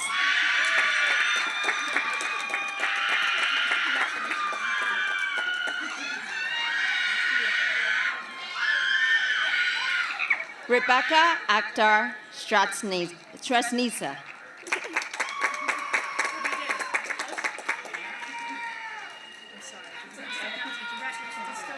Sage Maddens.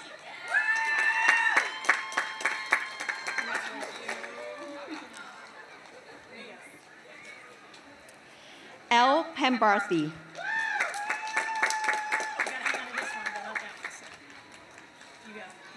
Molly Rachel Schotstedt.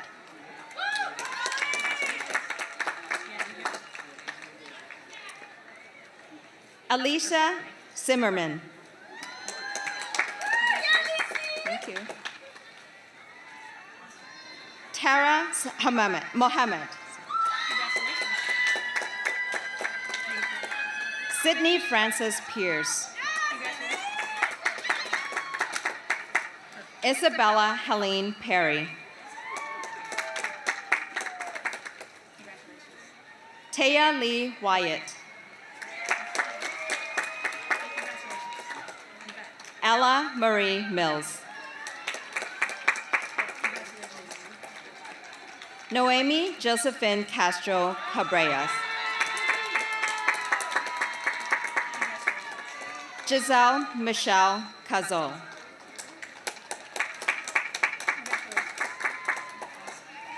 Mary Ann Lee Coleman.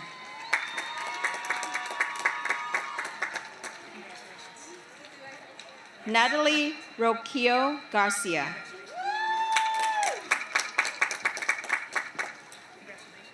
Josephine Guzman. Maritza Bernal Magonia. Leila Solatan.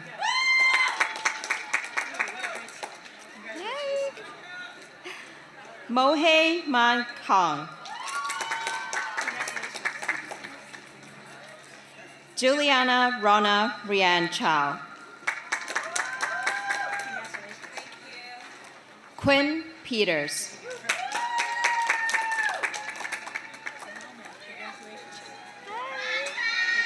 Tanya Tapia Sanchez.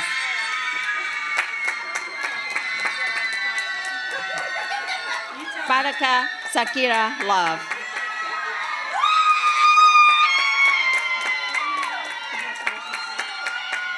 Tagira Abaranga.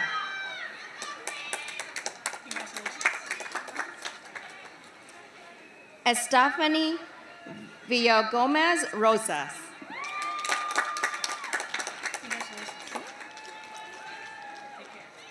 Kayla Faye Hurd.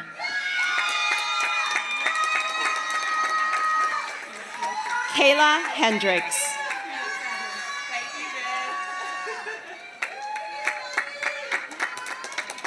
Ginger Murray Bacho.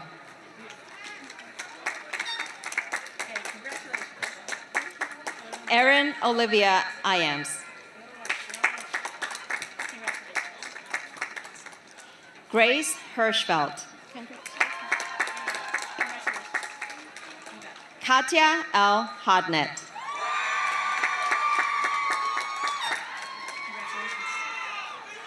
Taylor Marie Maralt.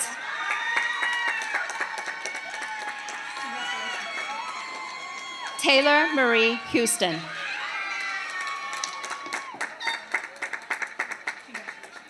Alexandra Smith.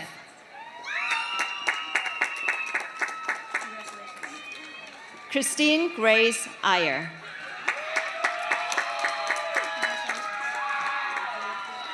Brianna Gray. Molly Elizabeth Gillardi. Ray Lewis. Ori Rose Simon.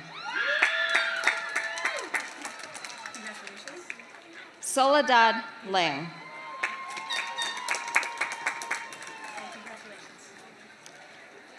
Claire Ras Nahan.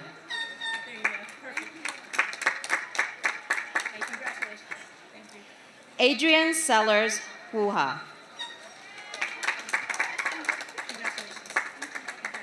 Sophia Sue. Josie Gullickson. Julia Ann Rosecrans. Cassandra Oberhauser.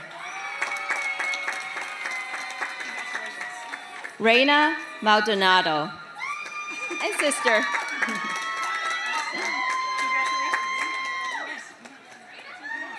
Sofia Mendieta.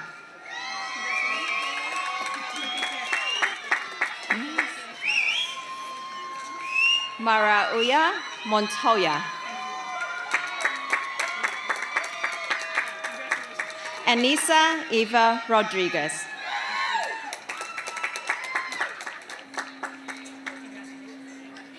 Kilihiva Greg.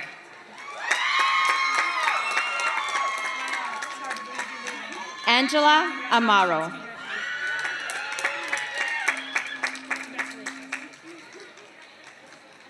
Precious Feline Miranda. Cassina Colby Valson.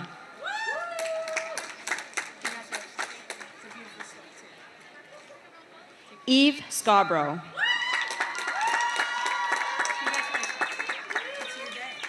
Angelica Victoria Navarro. Maureen Tearing. Meredith Cohen.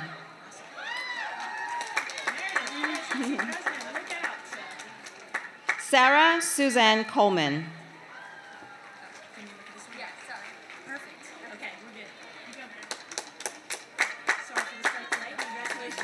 Julia Marie Williams. Bryn Dorian.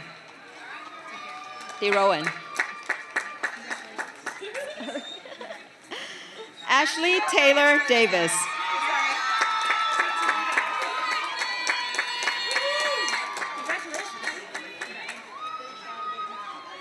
Okay. Deshawn Renal Aisha Miles. Rochelle Sue Lingard.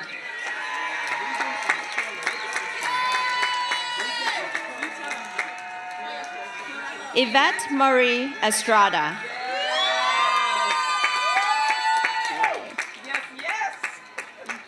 Janelle Mitchell.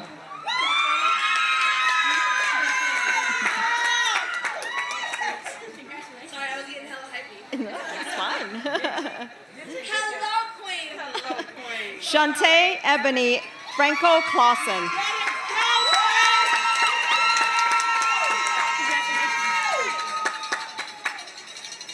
Cassandra James.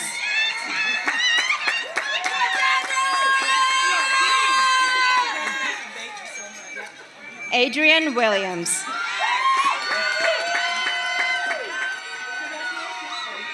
Mika J. North Taylor.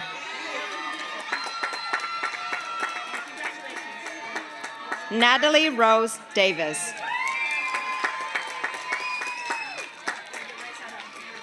Ari Fitzgibbon.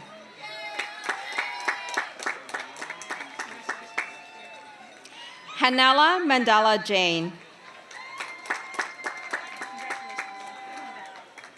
Violet Phillips. Jamie Ariand.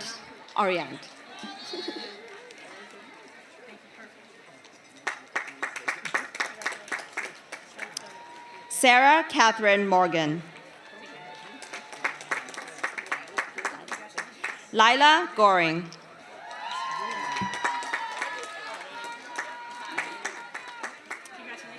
Erica Jo McKinnon.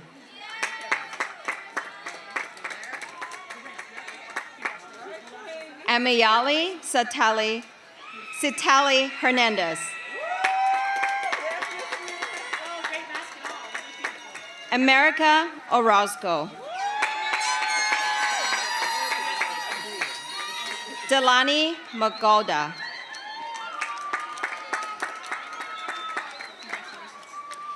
Alessandra Anna Townley Bolger.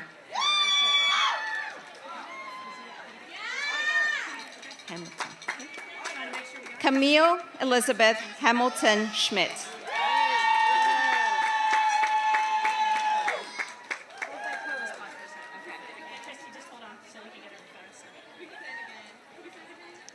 Sure.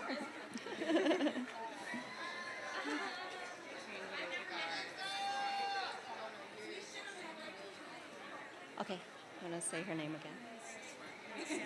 I know. Thank you. Make sure it's not. This is like. Sorry. That's all right. No, wait. You tell us when you're ready. All right, be at peace. It's good. We're getting there. So. Be at peace. Yeah. You got something to say? I mean, everybody has something to say.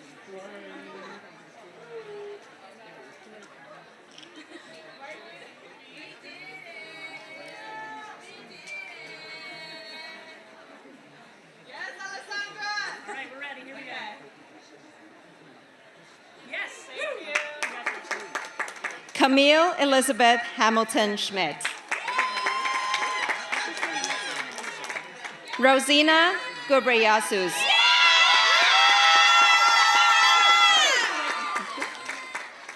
Isabella Reyes Klein. Abigail Amit.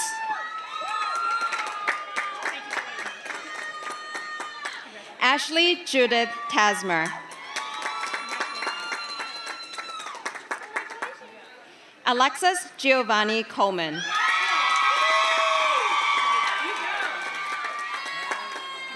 Uriel Iris Lorvan. It's okay. Zoe Davis.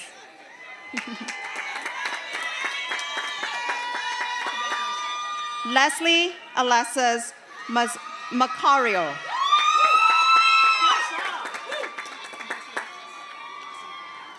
Teresa Rochelle Ixchop.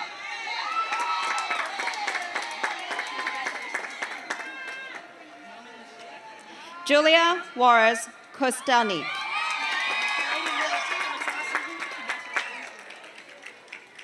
Nicole Mendoza. Pre-nursing. Okay. Madam President, on behalf of the faculty, I present the candidates for the pre-nursing certificate.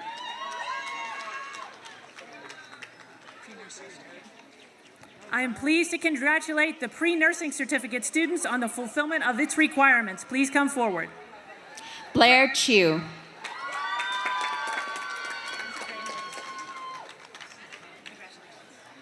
Andrea Bibian Ochoa.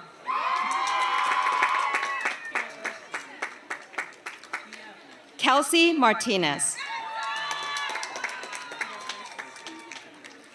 Jacqueline Sofetre Chavez.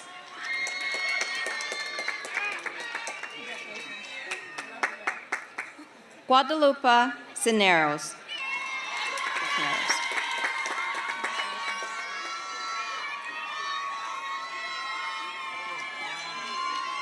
Luz Elena Abarca Zaragoza.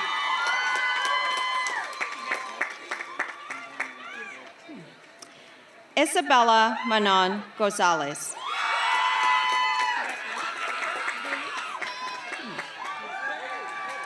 Long live Mills College! Sage Desiree Gasper.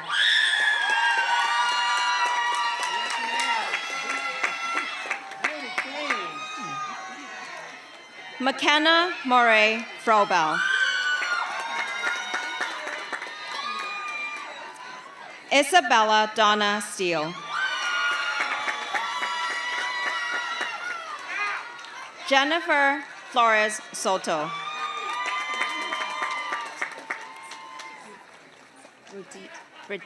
Radit Benyen Kiboa.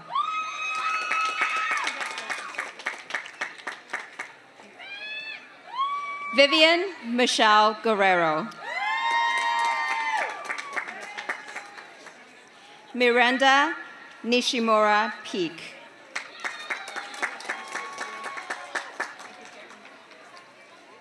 Zalma Veronica Tayan Iskoy.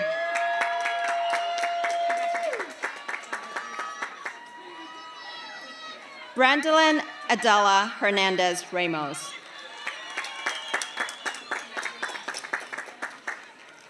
Tatiana Odelis Escobar.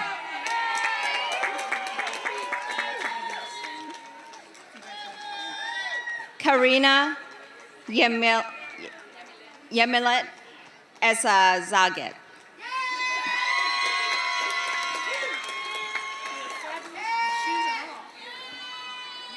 Ashley Arizali Cardonas.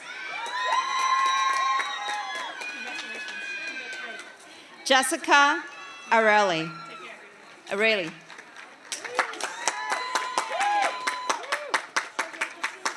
Jackie Adame.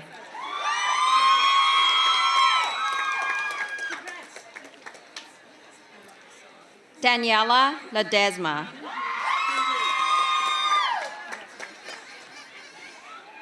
Clarissa Osigra.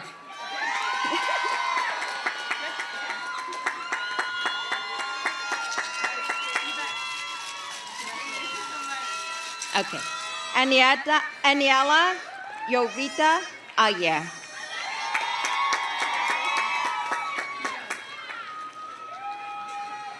Alexandra Moreno.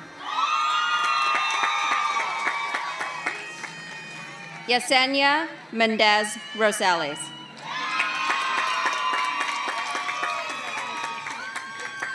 LJ Miranda.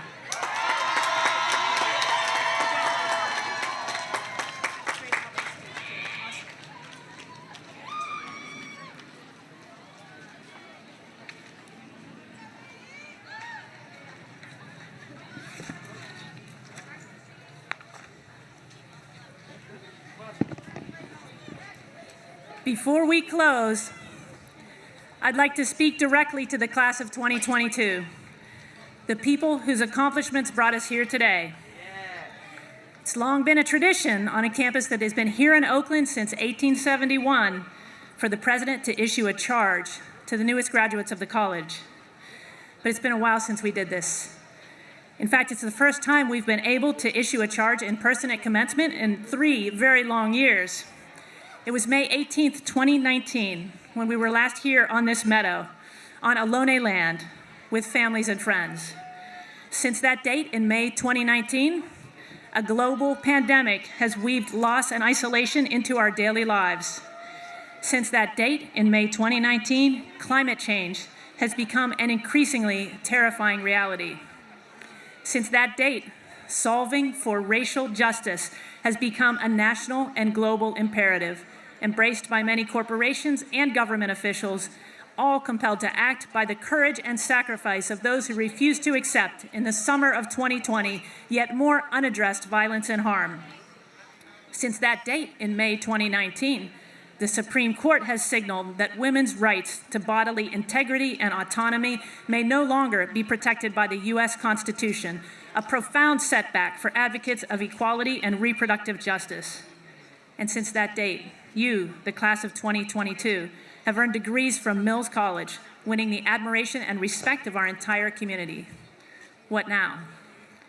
My charge to you, the class of 2022, veterans of so much hardship and challenge in these recent years, is about faith.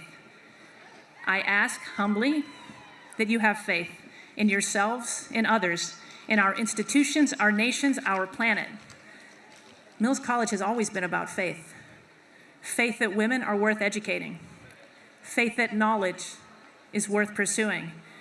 Faith that encouraging students to find their voices is a good idea in the long run, even if it poses some immediate challenges in terms of decorum, civility, or disagreement. As our distinguished speaker, Jasmine Ward, told us, your voice is your lantern. Your voice is your boat.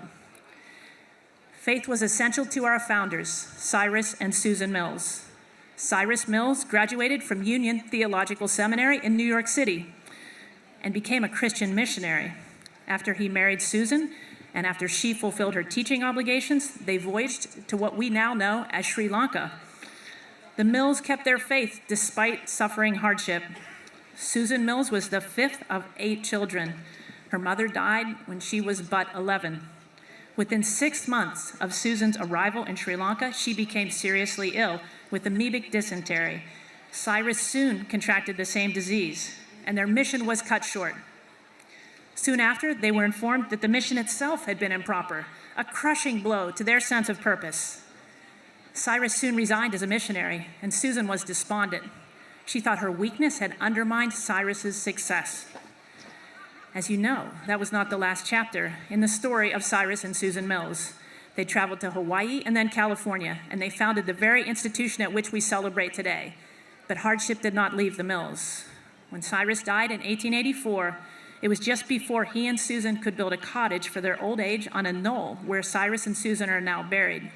And it was after he suffered an injury that led to the amputation of his right arm. It was still a half-century before antibiotics. As Susan Mills grieved the loss of her husband, she was handed the duties of, quote, lady principal during the brief and trying terms of 2 male presidents, Sprague and Stratton, who succeeded Cyrus. This necklace has everybody's name on it. Number 1, only for Susan to be at last named president herself in 1890, a position she would hold until she retired in 1909. During her 19-year tenure, she took decisive steps to make Mills into what she called a real college. That we're here today is a sign of her triumph. Yet President Susan Mills took office with great doubts. She herself had chosen Stratton to succeed Sprague, and he proved a disastrous appointment. She had misjudged the character and competence of a leader, and the college suffered as a result. President Mills learned hard lessons from that experience, but she did not lose faith in herself or in Mills College. I ask you, the class of 2022, the last class to finish here as graduates of the fiercely independent Mills College, to consider the relationship between faith and doubt that shaped Susan Mills' orientation to the world. I ask you to consider that the opposite of faith might not be doubt, nor reason, but rather certainty. Feeling uncertain does not indicate a lack of faith. It suggests awareness and understanding. Feeling uncertain can be a sign you're learning. It can be a sign you're forging ahead despite obstacles, as Susan Mills did. Certainty, on the other hand, can be a sign you don't have anything left to learn, that you already know everything that matters, and that your time for listening is over. My charge to you is that you hold fast to the faith that has gotten you this far, and you use that faith to accept uncertainty as the price of growth and creativity.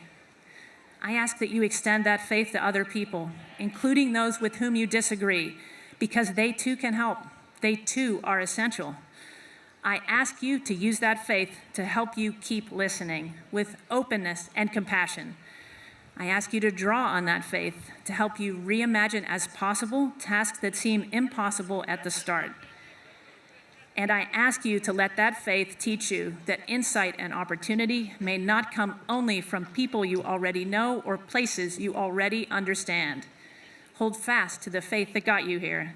It will help you, as the inscription on the Wetmore Gate admonishes us, to depart in use in life the joy and truths here found. Thank you and congratulations.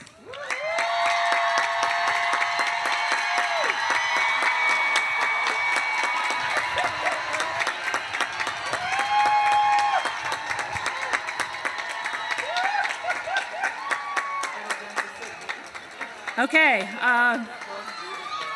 guests, please stay in your seats until the platform party faculty and students have exited. After the recessional, everyone's invited to proceed to the Betty. We're not quite done, folks. Hang on, we got a blessing coming. Everyone is invited to proceed to the Betty Irene Moore Natural Science Building behind you for a celebratory farewell reception for our new alums of Mills College. Just follow the Mariachi San Francisco Band, who will lead you to the reception. There are divisional signs to help you find colleagues and faculty. Bent Twigs and their alum relatives are reminded to meet the Mills Quarterly photographer on Strike Patio near the Student Union immediately after the ceremony.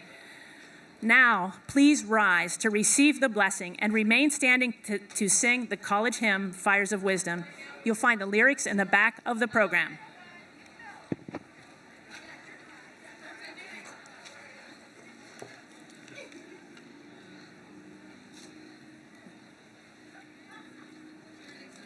May you, graduates, go forth. May you celebrate. May you rest. May you honor your accomplishments and give thanks for the accomplishments of others. May you notice beauty, real beauty, and call its name. May you cherish what matters most in your lives. May you care well for your own mind, body, spirit, bringing your energies towards that which gives you life. May you use your gifts in service of a better world, and may the road rise to meet you as you help new growth, new learning, and justice and change to break through positively everywhere. May you create your next chapter. Know that we are cheering you on. And now the living legacy of this place and this journey is inside of you.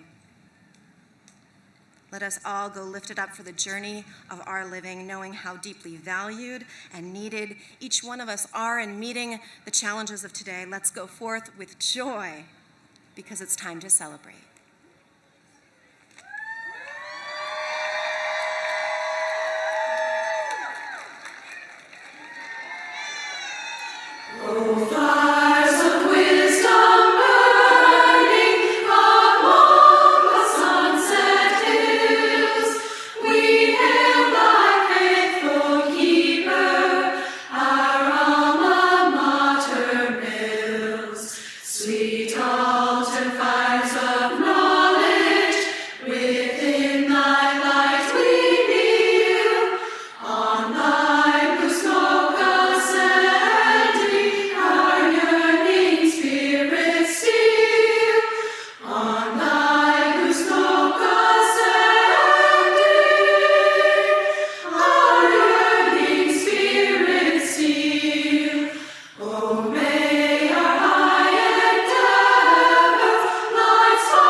our share.